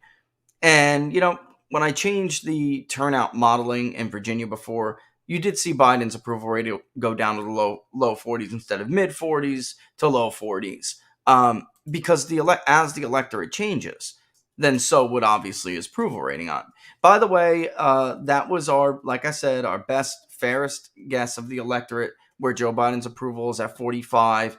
In the other modeling we were doing, it could fall as low as 39 in Virginia, in the state of Virginia, which is what, if I'm wrong, it'll be because this electorate turns out to be R+4, R+3, and Biden's approval rating is really 39%, and Northam is really not +1, he's -6, and in that particular electorate. So that's how that can change somebody's overall approval ratings. But for right now, we did more of a registered voter approval rating for him, or at least we were trying to be fair for him. It still showed a 10-point slide. Mm-hmm. You know, I mean, overall, the number of people who said they voted for Joe Biden in the state of, well, we just talked about 13%. In the state of Virginia, the percentage of people who voted for Joe Biden who now say they got voters' remorse is 13% in the state of Virginia. So it's a big, so it's like, it goes back to that question about whether or not this is a bellwether. It's already a bellwether. This should not have been close at all. Not at all.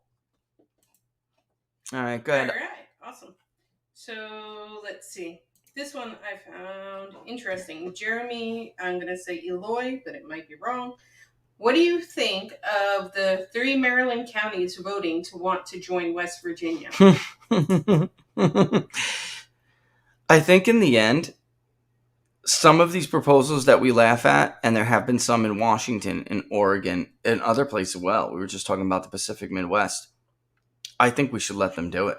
Mm-hmm. I think it'd be in the end, I hate to say, if you want my personal opinion, I think that we should first let things like that happen, and then we should break this country up. Because the fact of the matter is, it's not reconcilable. If you look historically, look, maybe I'm wrong. It's my opinion. I'm giving you my opinion. I'm not trying to be negative or anything. I'm saying I think it's best that we just break up now before the domestic violence gets too bad. You feel me? Think about this as a bad relationship. Yo, she cheated on you guys, okay? There's no putting this back in the bag, all right? Every time you talk about unity, you know what you're really going to be thinking about. Are you getting my metaphor, gentlemen? This is not going to work, all right? It's just not reconcilable. And I fear for the future generations that we have failed. And if we don't at least have the courage to do this and admit this, then we really failed them even further, because then we left them with our mess, which will get violent. And by the way, I'm not the only one who believes this. Do I have this chart here? I don't. But public polling project people, the likelihood that we're gonna start killing each other is high. It was in the 60s. Yes. With including very likely in the 40s. More than half. Yeah, or just under half. All right? Yeah. I'd have to go back and look it up. It was in the 60s, though. Nearly 70%, right? Where most of the people today think it is going to be that bad. That's tragic, man. And I think we should just split now before it's too damn late. Before we have to call the cops. Yep. Here's my good friend Don. He's here. Let me bring on Don. We'll answer some more questions after we shoot the you-know-what for a little bit. Hey, my friend, thanks for joining us. Welcome back to Inside the Numbers. Hey, thanks. Sorry for being late. Oh, man, it is what it is. This is Freewheeling Friday here, okay? I was hoping Laura wasn't calling the cops on me. He's supposed to be on the show.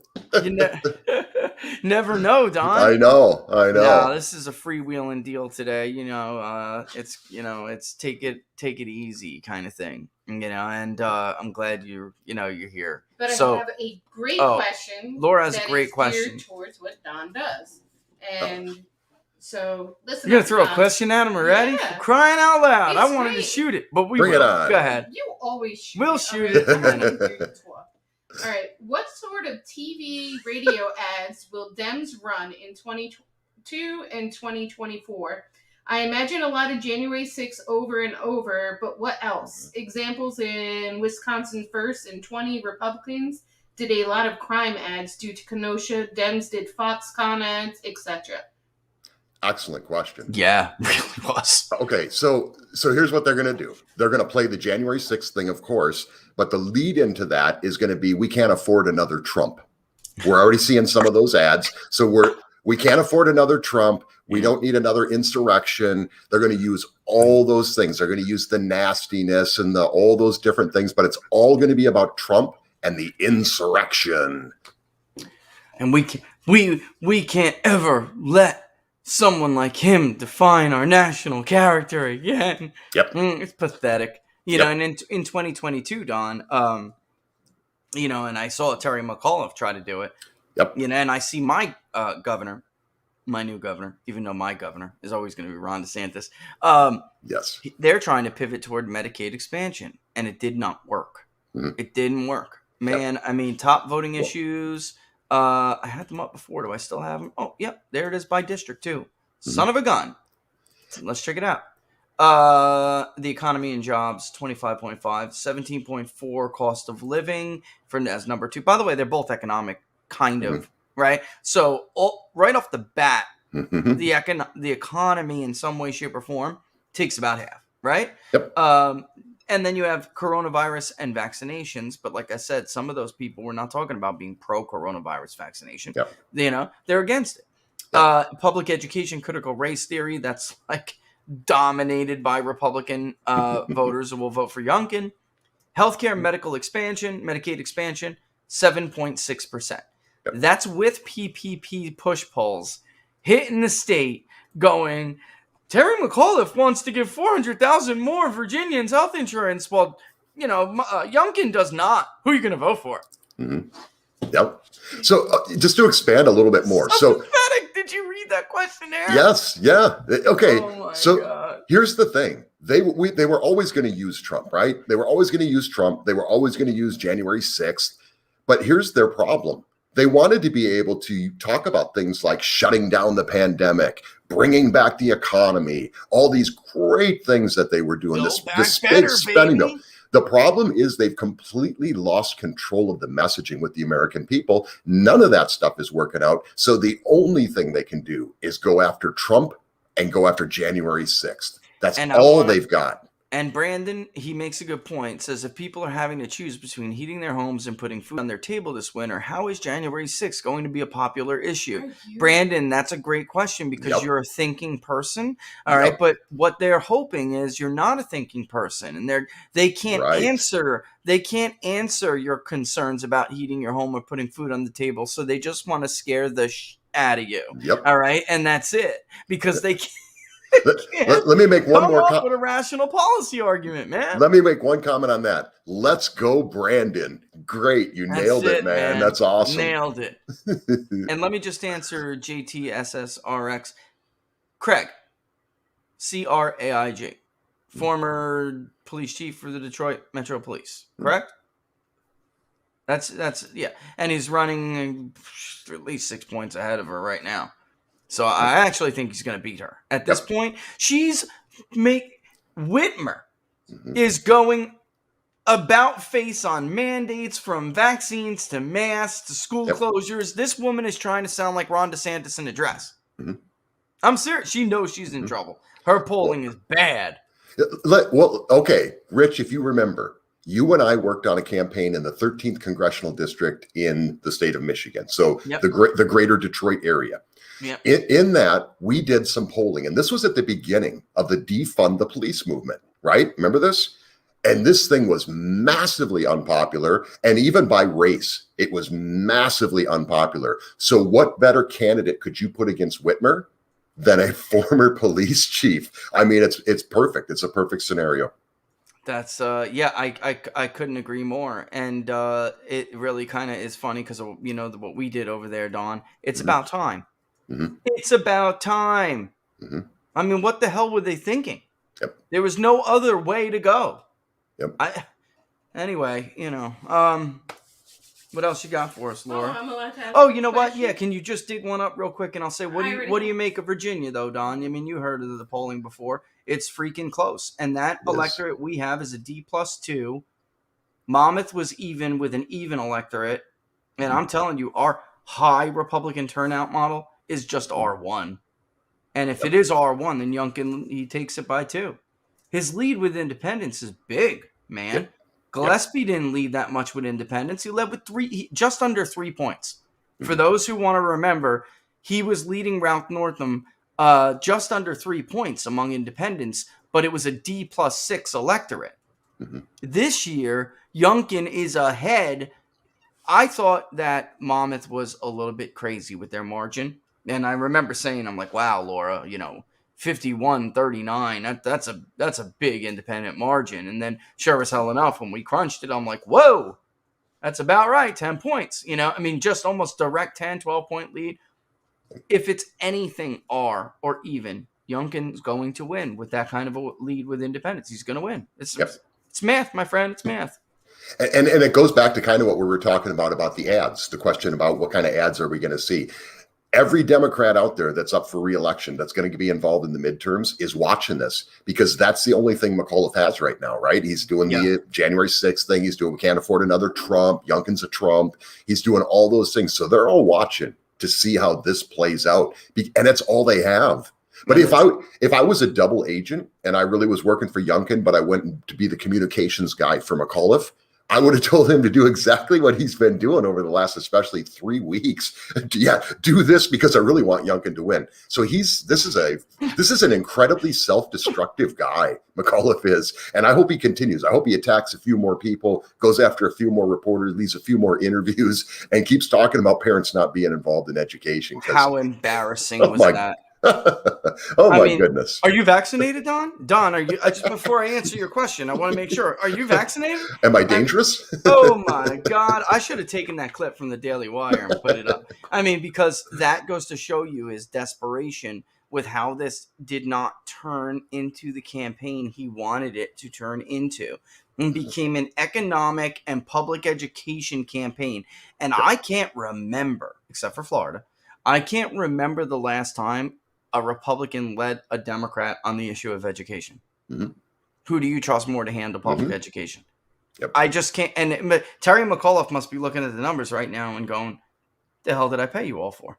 This was supposed to be a COVID panic election and an election about Medicaid expansion. We're going to expand all of your Medicaid to help you deal with the beds and the infections and the ventilators and the horse paste and the vaccine. I mean, that's what they want. Bees. And the killer bees. Don't forget the bees. Work. I mean, geez, we need expansion. I mean, it's just, and it didn't happen. Mm-hmm. And now 3 out of the 4 top voting issues are Republican dominated issues. Mm-hmm. So no, not good. Yep. Not good. And I understand a lot of people are concerned about hanky-panky in Fairfax. But what I'm saying is, if this electorate, if Republicans tune out those people who say things, it's rigged, no matter what, it's rigged. If you tune them out and go vote, they won't be able to do it enough, is what I'm trying to tell you. Exactly. All right? I mean, so just take that to the bank. I mean, sometimes it's like exceeds the margin of hanky-panky. All right? All right, go ahead, Joe Laura. Villa, I see you itching. Can you ask Rich and Don when he gets on about Illinois? Is there any hope for a Republican governor? Well, there was a Republican. Don, you know this. This was a big passion of mine dating back to 10. And I'm like, with the right working class message, a Midwest typical Rust Belt message, coupled with an outreach to minority black voters, that state can be won. And Bruce Rauner did it. I even coined it the Rauner model, even though they took it from Rand Paul's campaign. They did. Rand Paul had a very similar, I remember talking to his campaign manager about it, and he had read some stuff that I wrote about how to flip Illinois. And they were thinking about going in a totally different direction in a Republican primary. And and then Rauner came along. He proved it is possible to do. I really think in 2016, Don, you and I talked about this after 16, and I said Illinois is doable. Yep. Modest change in some messaging, not modest, but and a little bit of mid to long-term outreach to certain groups. Mm-hmm. That state can go. Mm-hmm. Yeah, and I think there's a big factor here in this. First of all, it's obviously they have to get a good candidate. They have to get somebody who can message and somebody who can talk to people and relate to people, connect with people. But one of the biggest factors that's going to come up in that election is Chicago, because that, as you know, politics is dominated there. The vote is dominated in Chicago, Cook County, all that. So the problem that they have on the left is her name is Lori Lightfoot. No, she has become so polarizing to every member of the community. I mean, it's not just that the Republicans don't like her. Nobody likes her. So she is going to be the albatross around the left's neck. through that election. So it's a huge opportunity, but you got to have a good candidate, a good structured candidate with good messaging, who can relate to people. Yeah, and I couldn't agree more. And I would just also say, despite the anomalies that we saw last November, these are areas that are depressed. I mean, Chicago is depressed. It's not, the South Side is not gaining population here, folks. It's losing population. LA Times, they wrote a good article about it, but the New York Times, after the census came out, showed that, in fact, there was no support for this, with the exception of the Phoenix metro area, and which wasn't as big as most people thought it was going to be, growth there, and the Atlanta metro area, which was. With the exception of those two areas, there was absolutely no justification whatsoever for that turnout increase. That's crazy. And these are places that have that are in the top 5 to top 10. The places Joe Biden relies on to carry these big blue states or these battleground states. When I say big blue state, I mean like Illinois is a perfect example, like New Jersey, where the whole damn state is red, except for one blue dot, and that is what puts it over. These areas are economically depressed and have been losing population for a long time. In the battleground states, Philadelphia, Wisconsin, they were all in the top 10. The Detroit metro area, the top 3. I mean, so where did all these come from when they lost hundreds of thousands combined, millions combined? And by the way, LA County, you're another one. They weren't growing either. They lost 1.2%. Yep. But there's also another factor here, Rich, and you and I over the years have talked about this. It's called voter enthusiasm. So when I talk about Lightfoot being an albatross, right? So it's not like all the Democrats who voted Democrat their whole life are going to run out and vote for the Republican. They're just not going to run out and vote. They're going to say, you know what, I'm going to sit this one out, and maybe we do need to change. Maybe we need a different direction, and maybe we need to get somebody in here who will stop the killings and take. When this vaccine mandate hits in Chicago, look at the numbers. Look at the numbers of police officers they're going to lose. Look at the number of firefighters they're going to lose. And she's shown absolute disdain for these people. So that's not going to help either. The crime is going to get worse because there's going to be less law enforcement. So they're in a really bad spot if you're on the left in this. So that big blue dot, a lot of those people, I believe, aren't going to vote. And I think that in non-competitive states like Illinois, I do think that's actually what happened in 2016, and that's why it was so damn close. For those who don't remember, it's like 6 or 8 points. It was not a lot. And then it's a modest effort.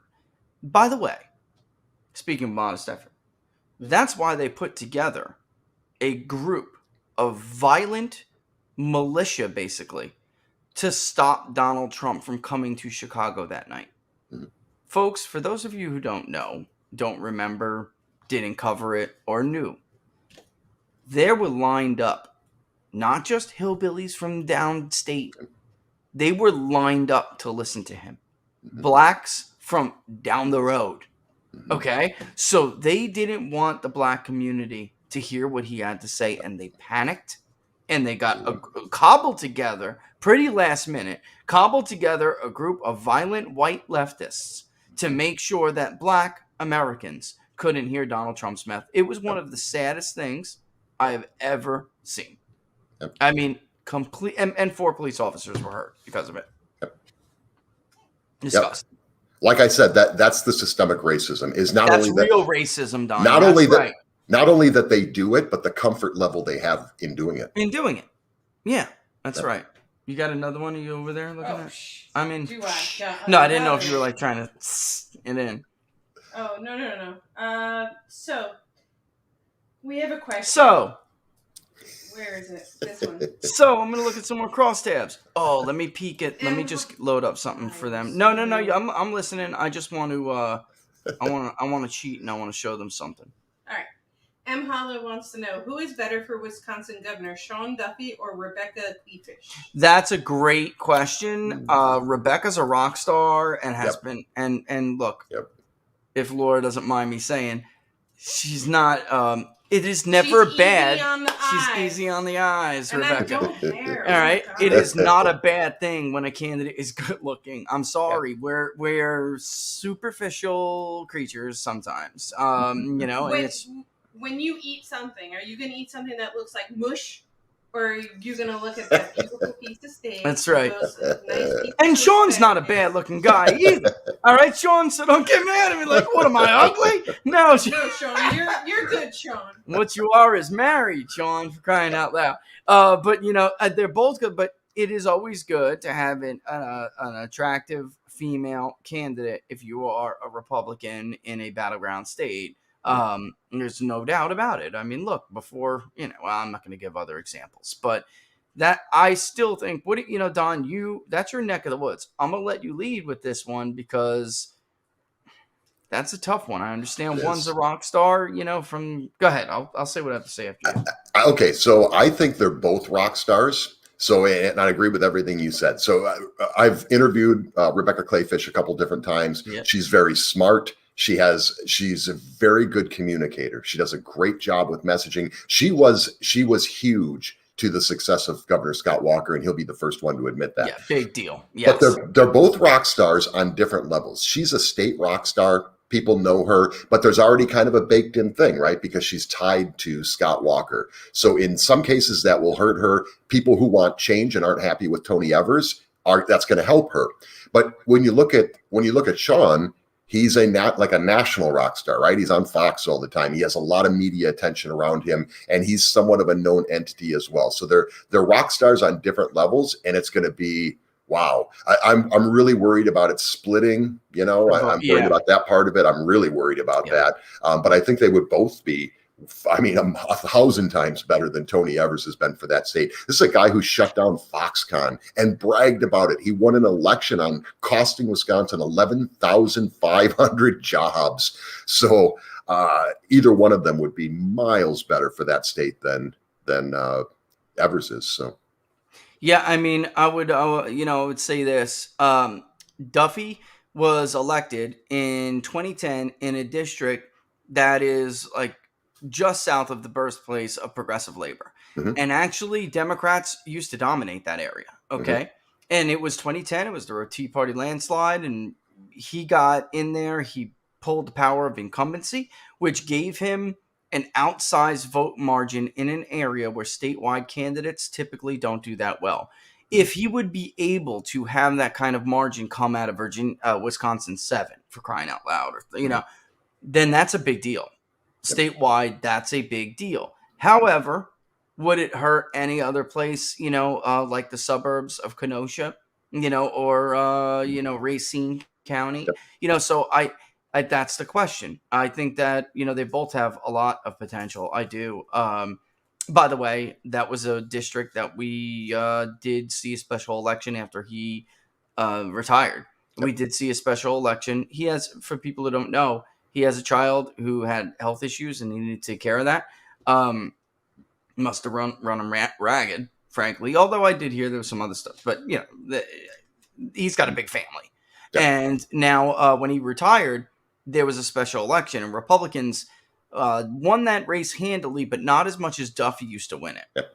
And people were like, oh, it's a problem.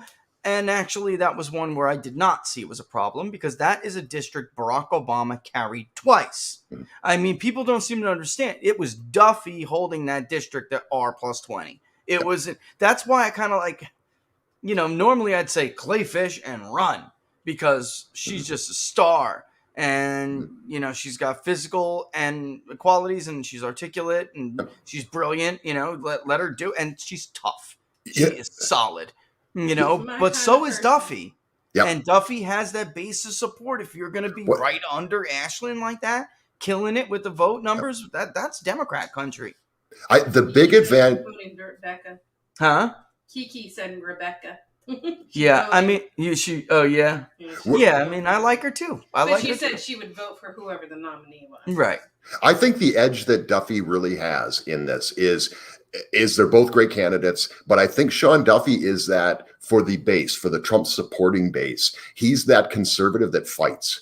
And so even when he left office, he didn't just go away and become a wallflower. He's on Fox News fighting, and he's very firm about it. They will have a very, very difficult time beating him up with the Trump stick, right? Well, that's the thing, Don. That district, those are the Obama, Walker, Trump voters. And Duffy, because he took it in 10, it was the Obama, Walker, some Duffy, Trump, Duffy voter. So he got in this area. You know that state very well. That is the area where Ayers did very well. You know, so if you're gonna, and by the way, what's her name? Who beat Brian Hagedorn did all right, but he really profited from lower turnout in the Supreme Court race. And then what's her name? You know what slapped the conservative nominee for the Supreme Court. He performed very poorly in that district, and that would have been it. By the way, that could have been, that area of the state could chop a couple points right off. But because he did not perform well with those kinds of voters, which are the Trump voters, blue collar. I liked Obama, but then I voted for Donald Trump. That's your 6 points in Wisconsin, ladies and gentlemen. That is your 6 points. That is the margin. Mitt Romney lost Wisconsin by 6. Trump took it by 1. That's where he got it from. He didn't get it from doing any better in Milwaukee, Don, or Dane County. Yep, exactly. It's going to be a tight one, though, for sure. Yeah, that's an and either one of them would be great. Question. Yeah, and you know what? I was just going to say, don't take that as like, I'm giving one or the other. I'm just simply saying, normally I would say it's Clayfish hands down, but that coalition is in the back of my head. And could he do that statewide? Yep. Because if he could, he's going to win. He's going to win. End of story. It's very rare to have two in the same party to have two really solid candidates. Very, yeah. All right. Rich Porter would like to know, if many people get their wish and Trump taps DeSantis for VP, where does that leave Florida? I'm afraid we will get stuck with another establishment like Putnam. Don, I don't know what to say. Me too. Yeah, so are the rest of us. Right. I mean, that's your possibility. He was not the favorite. They didn't want him in this race. They just didn't. And it was like Matt Gaetz, a couple others were like, you know what? This guy's a solid guy. There are some people, though, Don. There are some good, solid people in Florida. Maybe get a certain congressman to retire and hang it up. He was a veteran. Maybe he'd run. He would be good. He's solid. The problem is that damn state house. For people who don't realize it, man, that state house is disgusting. Yeah, it is. Maybe Anthony Sabatini, but guys, it's like the worst possible thing that you could imagine, or at least it was before DeSantis. It was during the years of Bush and Christ, and it is better because he's had investigations run through it. But what do I mean by that? Like, now, if you are a state house member in Florida or a state senator, you may be worried about drawing the shades with that lobbyist at 12 or 1 o'clock in the afternoon, like you were not before. But this time, Ron DeSantis may be watching you, or his attorney general may be watching you, and that it was that bad in Tallahassee for a long time, guys. So it's kind of hard for me to look at the state house and say, yeah, that's one, because I don't trust many of them. Yep. Keith Perry would be a good candidate. Yeah, he's probably too moderate for the base because he had to make some votes, hard votes. Look, you got Alachua County running through your district, some hard votes. But he's a very articulate and he's just a good campaigner. Man, that guy works the crowd. I mean, if you're a Republican and you can win Gainesville, I mean, enough said. But there were some tough votes that he didn't want to do. And he would have to go on 97.3 The Sky with Bob, and Bob would... Bob every morning be like, so Keith, it's great to see you again. Get in that chair and explain yourself. And he did, though. He did. He's like, look, this is not... No, he never skirted. He didn't particularly like it. But, I mean, that's so are the rest of us. I wish we had a better answer for you on that. I just don't have it. The 60,000... question for Don. Oh, go ahead. Let Don wrap up what he was saying. Go ahead. I'm sorry. All I wanted to say was a $60,000 question on that whole thing. First of all, I think Brian Mast would be probably That's who I the was guy. talking about. Yeah, I think he would be the guy that would step in and run for that. And I think he would do great. And his district would be safe. The $60,000 question in this is, and I've been trying to get this answer, and if I ever get it, I will share it with everybody, but nobody will say anything, is has that conversation happened between Ron DeSantis and Donald Trump? Have they had this conversation? Because I would assume that they have, but nobody will. Everybody's like, they don't want to talk about it. And I get it, but if I ever find out, I'll let you all know. Yeah. I don't think, and I'm just telling you from people I've had conversations with, as of now, there would be no butting heads. So if Trump runs, DeSantis Correct. Is not going to run. It's that simple. And I think that he's like automatically number 2 because Pence is going to run if Donald Trump runs. I kid you not. I just spoke to somebody last week. There are people in this diluted wing of the Republican Party who think it's a good thing if Pence runs against Donald Trump in the nominee. So he can beat Trump and put this to bed. And I just was like, are you freaking smoking something? Actually, I want it to happen. Can I have some of it, please? Because I want to live in your alternate reality. This is, you're inhaling copium, right? Not even opium. You're inhaling copium if you think that. Because Pence is going to get thrashed potentially even in Indiana, where they love Donald Trump. So if you want to lose your home state like Marco Rubio and countless other idiots who didn't see the handwriting on the wall, even John Kasich, do that again, and Trump is going to wallop him in Ohio. You know, that he got away with that first time around. But holy crap, Pence, you're going to take maybe 11, 12%, and you're going to make a fool out of yourself. And you know what? He might get a Trump crowd, though. I'm sorry, Don, but he might get a Trump crowd, and then they will boo him. Yeah, oh my God. I want it to happen for the same reason I think Laura does. And I think I think him get destroyed. I think Pence would solidify Trump. I think that's what it would happen. That's what backfires exactly what I said. I was like, what are you trying to do? Are you trying to like make him the lifetime appointed king of the Republican Party? Because that's what you're going to do. You're going to FDR him. Yep. You're going to FDR. He will be FDR to the Republican Party until he goes to the afterlife, and then we'll be comparing every Republican to him. My prediction is this. If Pence runs, by the end of his campaign, he's going to have to add an exclamation mark to Mike. Oh my God. Laura's like, oh, you heard what Stitch is done. But that's the reality of it. I mean, look, there's this. I hear this a lot, and this is not, fringe Republican thinking or Trump supporting thinking. I hear this a lot. This comment right here. Pence is below Hogan on my tally sheet. At least Hogan reasonably lefty from Maryland. You know what I mean? You would expect it from Hogan. So like, Hogan's not pretending to be something he's not. He is just Larry Hogan. You know, when you pretend to be the silver fox and end up the silver skunk, and I can even respect the conclusion he drew. What I can't respect is how he did it. And then, by the way, he took the easy way out. There was a legitimate conclusion to say that wasn't it. That letter that he wrote to voters was not it. Nope. That was not the legal or the historic accurate way to go. And it was cop out. It was a very establishment. I'm a chump who's afraid to upset the apple cart. And by the way, I'm sorry I led you on, because I'll tell you what, you know why Laura's so mad? 2 weeks before that letter, Don, it must have been 2 weeks. I mean, we're standing right next to the guy and he's blowing up everybody.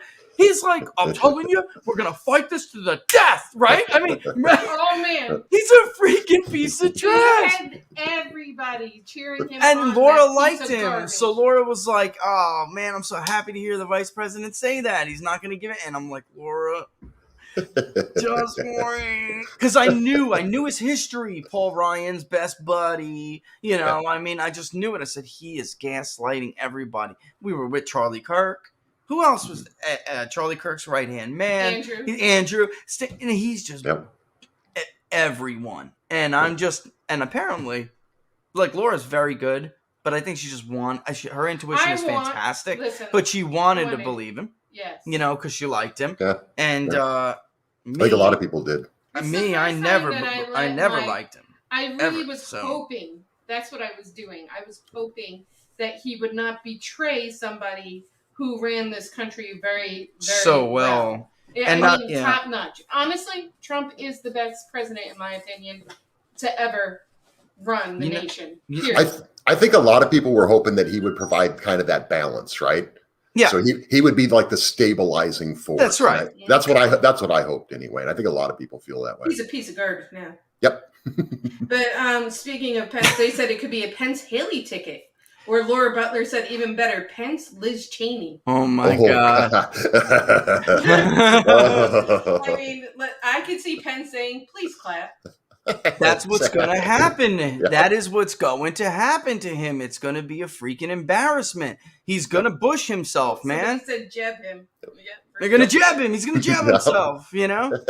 Please clap. Do you remember that, Don? Oh. Yes, I do. In Florida. Fondly. Right? Wasn't it in Florida? Yeah, it was. Yeah. Fondly. That's a classic moment. Well, tell everybody what's going on this weekend, Don. Actually, too, what you've been up to, because the show has been really cool. You should tell people to check it out. And then, and then we'll get kicking. Oh, wait, I have a funny question, though, before you do that. Oh, go ahead. Yeah, do go ahead. She always likes to end with a funny one. Yeah, well, for Don.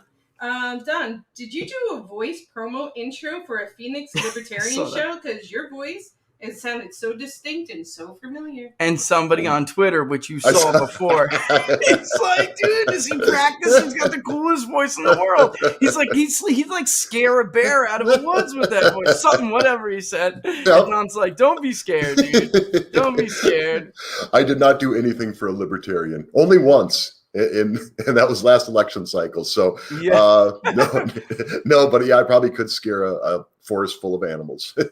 That's so funny, man. Well, go ahead, give everybody. Actually, real quick, Don, before we do that, I just wanted to give a sneak peek. Virginia photo identification, some of the highest support we have ever logged. 53.4% to 20 is strongly support. 27.2% support. This is a sneak peek here because it is not up yet. Signature verification, 47.1 strongly, 25.7 support. So we're talking about just huge majorities here. Huge. Watch this. Ballot harvesting and drop boxes. Bans. Strongly support a ban, 41.1%, 15.7% support a ban. So man, it's a big ass majority. I mean, come on. The deadline, so Fairfax County can't do what they do. Strongly support, 46.4%, 25% support. So we did that, because we knew that Fairfax County would do what they do. And 46.4% strongly support, counting votes with poll watchers from different parties observing. And when we give this, what we mean is they're not allowed to count votes. You know what I mean? Unless that everybody, both sides are sufficiently put at ease. 29.9% support. So massive majority. And here we go. Do you think officials in Virginia and then elsewhere counted mail-in ballots with carefully matched signatures only, or did they look the other way? This is actually slightly higher than Georgia now, which was 55-45. Georgia was 60-40. It's getting higher. And now in Virginia, even 46% of voters in Virginia think that, that's sampling error close on. Yep. So half and half. It's basically half and half. Yep. Voters vote because there's no huge unsure number. Voters think, lots and lots of voters think that Virginia officials counted ballots that were illegal. So, take that PolitiFact and stick it up your you-know-what. Because you're lying and you're obfuscating and you're smearing. It's not working. You're just, at this point, just talking to yourself. And it's actually getting worse. I think because of the way they act on, they make people more suspicious. You know what I mean? So, because of the way they act, people are like, look, what are you so afraid of? And then it makes them more suspicious. You know what? They did do that, didn't they? Kind of thing. Yep. Yeah. Exactly. Well, go ahead. Give everybody the rundown, Don. So tomorrow, starting at noon Eastern time, we're on every Saturday, noon Eastern time. I'm waiting to hear back. I just had to check my email. I'm waiting to hear back from Peter Navarro. We're going to try to get him on the program here for tomorrow. Cool. Former advisor to Trump, and talk about these supply chain issues, things that he knows a lot about, and just what's happening in this administration. We're seeing. I mean, come on, let's be real. We're looking at the weaponization of the pandemic. We're looking at this guy destroying the middle class. This is a guy who built his entire career on being Lunchbox Joe, and he's Lunchbox. He's destroying the middle class right now. Last night on the CNN town hall, he actually called people who had COVID murderers, going around murdering people. Yeah. So all you people with the mean tweet stuff, I miss me some mean tweets. So we got Peter Navarro working on him. I hope to be able to wrap that up here in just a little bit. I'm going to play a little bit of my interview with former Governor Scott Walker. We were just talking about Wisconsin, and that's the work he's doing with Young American Foundation, just the youth. This is so important right now, because guys, we see how bad this is right now. Just project this out a couple generations with what's going down, what's coming through the pipeline right now of our public education system. Just imagine what's going to happen down the pipeline. So I think that's really important to discuss that. Of course, Peter Hussey, and we'll have, of course, my good friend, Mr. Richard Barris on. So have a great show tomorrow, noon Eastern time. Also want to give a shout out for General Paul Vallely's show. Really cool stuff coming up here over the next couple of weeks. We just booked a 30-minute interview with General Michael Flynn. We just booked a 30-minute interview with Lee Greenwood. We've got Charlie Kirk coming up. It's just amazing the guests we're getting on that show. And it's really cool to have a general sit here and interact with these guys. And man, it's really cool. So check that out. That's every Monday, noon Eastern time. You can find them all on my YouTube channel, but it's DonSmithShow.locals.com, the best place to keep up. And I promise everybody, I'm going to start getting more stuff into the community. I've been kind of tied up here over the last couple of weeks. So try to get a little bit more stuff put up there. And so hang in there, stick with me. But tomorrow, noon Eastern time, check it out. It should be a great show. And Monday, General Valley's show will be great as well. Yeah, people understand it too, man. I mean, God knows I've been there. We had the COVID and then the surgery, and it's like, you gotta give me, bear with it. I'm coming. And for the most part, they do, which is incredible. Really is. Mm-hmm. Unlike Twitter, I lose thousands of followers every, in a couple of days. They're doing that to me anyway. But, then if you don't post, they bail, and I mean, don't post for like 24 hours, but yeah, everybody check that out. Check it out tomorrow, but also the show with General Paul Vallely that he was talking about. The guests already, if you missed it, go back, look at the archives. I mean, it's worth it. It is, man. It really is a cool show. And it's Don's brainchild. And you just saw that. And it works. It does. Yep. So, and I'll see you in the afternoon tomorrow. Sounds Everybody good. else, hang tight for my little outro. You know what? Follow Don. He didn't do that. Follow Don at Don Smith Show 2 on Twitter. And DonSmithShow.locals.com. There you go. Be there or be square. And Don, we'll talk more about the poll too, man. I'll send a bunch of graphics for us to go over. It'd be cool. Look forward to it. I just been, so hard to create them all. Exactly. Bye, Laura, and bye everybody. Don. Love you, and bye, Rudy. Love you soon. Too. Okay, sounds good. Don. Thanks. That's Don Smith, ladies and gentlemen, from the Don Smith Show. Oh, it was a good one. That was a cool. Fun. It's always a cool segment. That was a really cool segment. It's extra cool. Yeah, and we're having fun today. Wait, got a quick question for you, Rich. Oh, I can't. I was gonna do my outro, and she throws a question in there. This is so funny. Go ahead. Thought you were. Is it the cohort one? No. These are fun questions and kind of curious questions. So, Jim wants to know, if upstate New York was its own state, would it be a battleground state? Furthermore, does Rich think Buffalo is Northeast or Midwest? So, years ago, I would have told you that it's Midwest. But it's becoming, I would say, more Northeast because, it also does depend which damn side you're on. I'm not kidding. But it's becoming more Northeast because so many people have left there.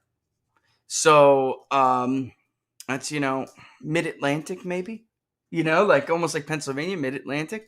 If you're north too, then you start to get into more working class, rural, they almost look like Maine 2nd Congressional District voters.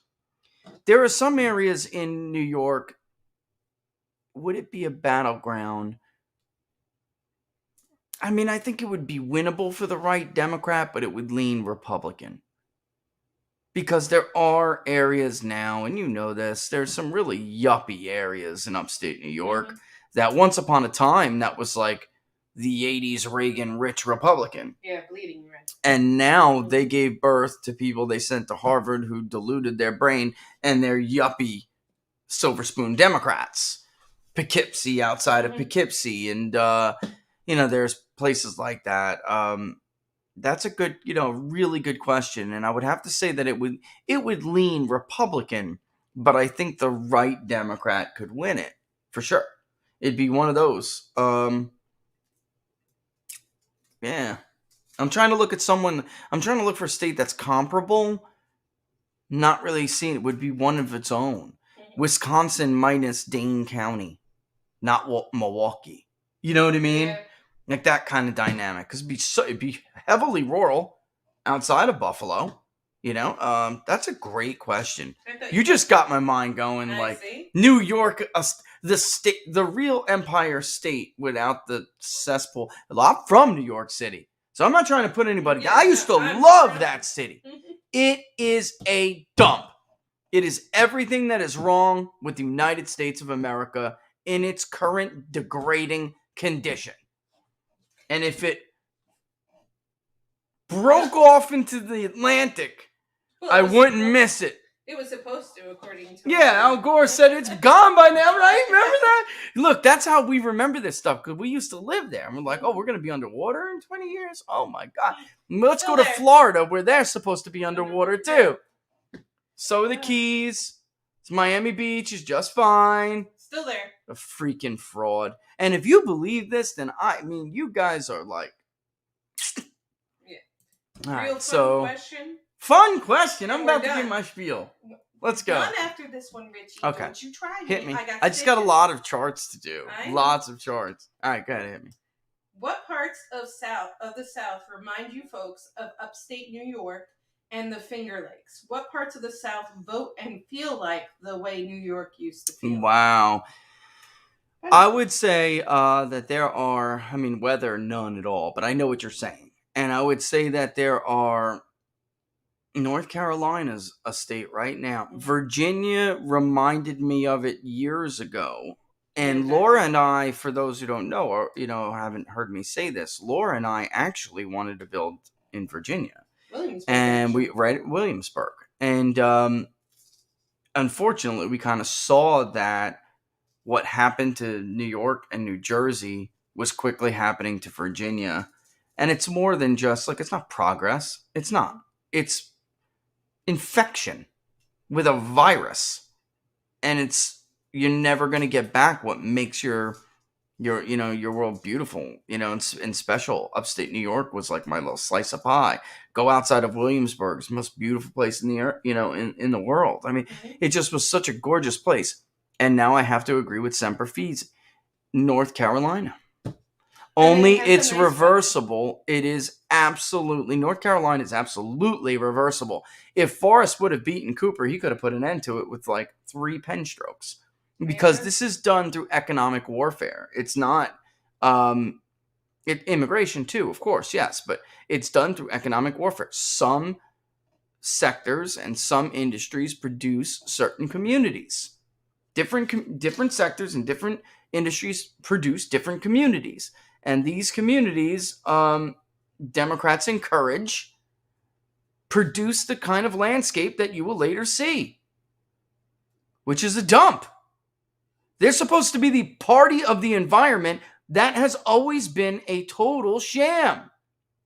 Everywhere I went in New York, everywhere I went in New Jersey, places run by Republicans were green, clean, and beautiful. Places run by Democrats were destroyed. Pollution, needles, human waste, oil spilling. Trash. This idea of Republicans destroy everything is ridiculous. Richard Nixon established the Environmental Protection Agency. Big cities are dirty. Rural America is clean. It's one of the biggest scams in Florida. They were so good at understanding and embracing that. And would say, look, who the hell bass fishes? Who hunts for white-tailed deer? We're the ones with the interest in keeping the true environment clean. Because the difference is, when they say environment, they don't mean what you mean. They mean fanaticism and the rapid changing of industry. They don't mean green grass, long trees, clean water, clean fish, clean everything, no mercury. You could fish in the lake. Oh, and you still in here? Fish. Who ruined your Blue Claws, Owen? Yeah. And before that, who ruined Jersey Blue Claws? It wasn't a Republican. It was a Democrat. That's why Blue Claws taste like dog, and you can't eat them in New Jersey anymore. Not unless you want to poison your family. Your body. Mm-hmm. Crap, man. Anyway, with that, I'm going to, both. Michigan is definitely a bipartisan problem, but let's face it. I'm going to leave that for another era. The same is true about what happened in New Jersey and New York. These people swooped in. We're going to clean these places up. No, they just wanted that power for themselves. And now those very same neighborhoods are unsafe. They're dirty. They might as well be completely... They produce nothing. They're no help at all. Once upon a time, at least, they were working class. Maybe somebody who lived in that house wasn't a crack dealer or a meth head, all right? But instead, just had a job down at the corner grocery store. Their ethnic store, right? Yeah. Now look, that store is gone. They cook meth there. But don't worry, Rudy Giuliani took down the mob. I mean, get out of here. Anyway. Yeah, now I heard that. Maryland's telling people not to eat that stuff. And what is clean, we can't get in because the ports are closed and clogged and congested. I'm not kidding. Well, Joe Biden really wanted a vote rally. Good job. But don't worry, Pete Buttigieg is coming back from maternity leave. I gotta go before I say something horrible. Yep.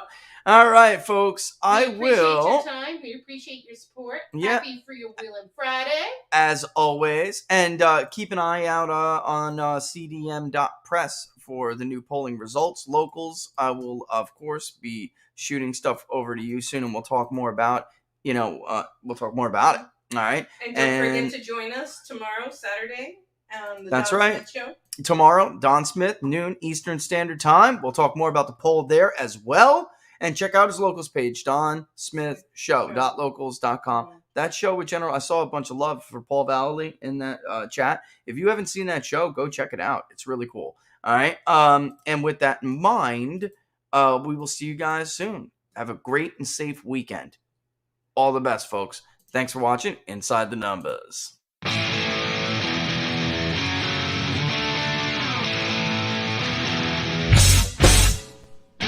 How much you wanna bet that I can get you back inside your head before the summer ends and spread a little love.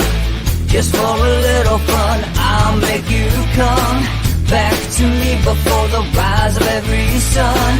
Baby, it's meant to be, I know you got a man, but he don't understand. You're gonna be a heartbreaker. You're such a love taker. So just suck me in and you can toss me like a cigarette. 'Cause I just wanna be a bad habit, yeah.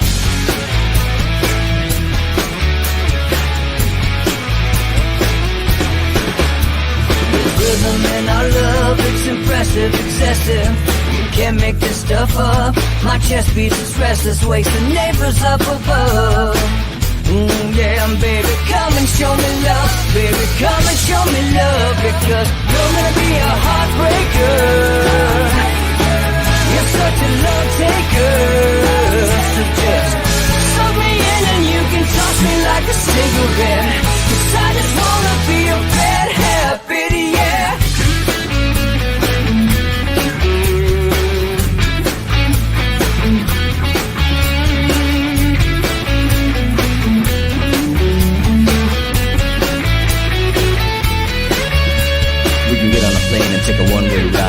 steal us away to find a place we can hide. It wouldn't take much to spear for a night, just to give in to the need and leave it all behind. Cause I know that you know that I know that you want me. You told me, now show me, come blow me away. Cause I know that you know that I know that you want me. You told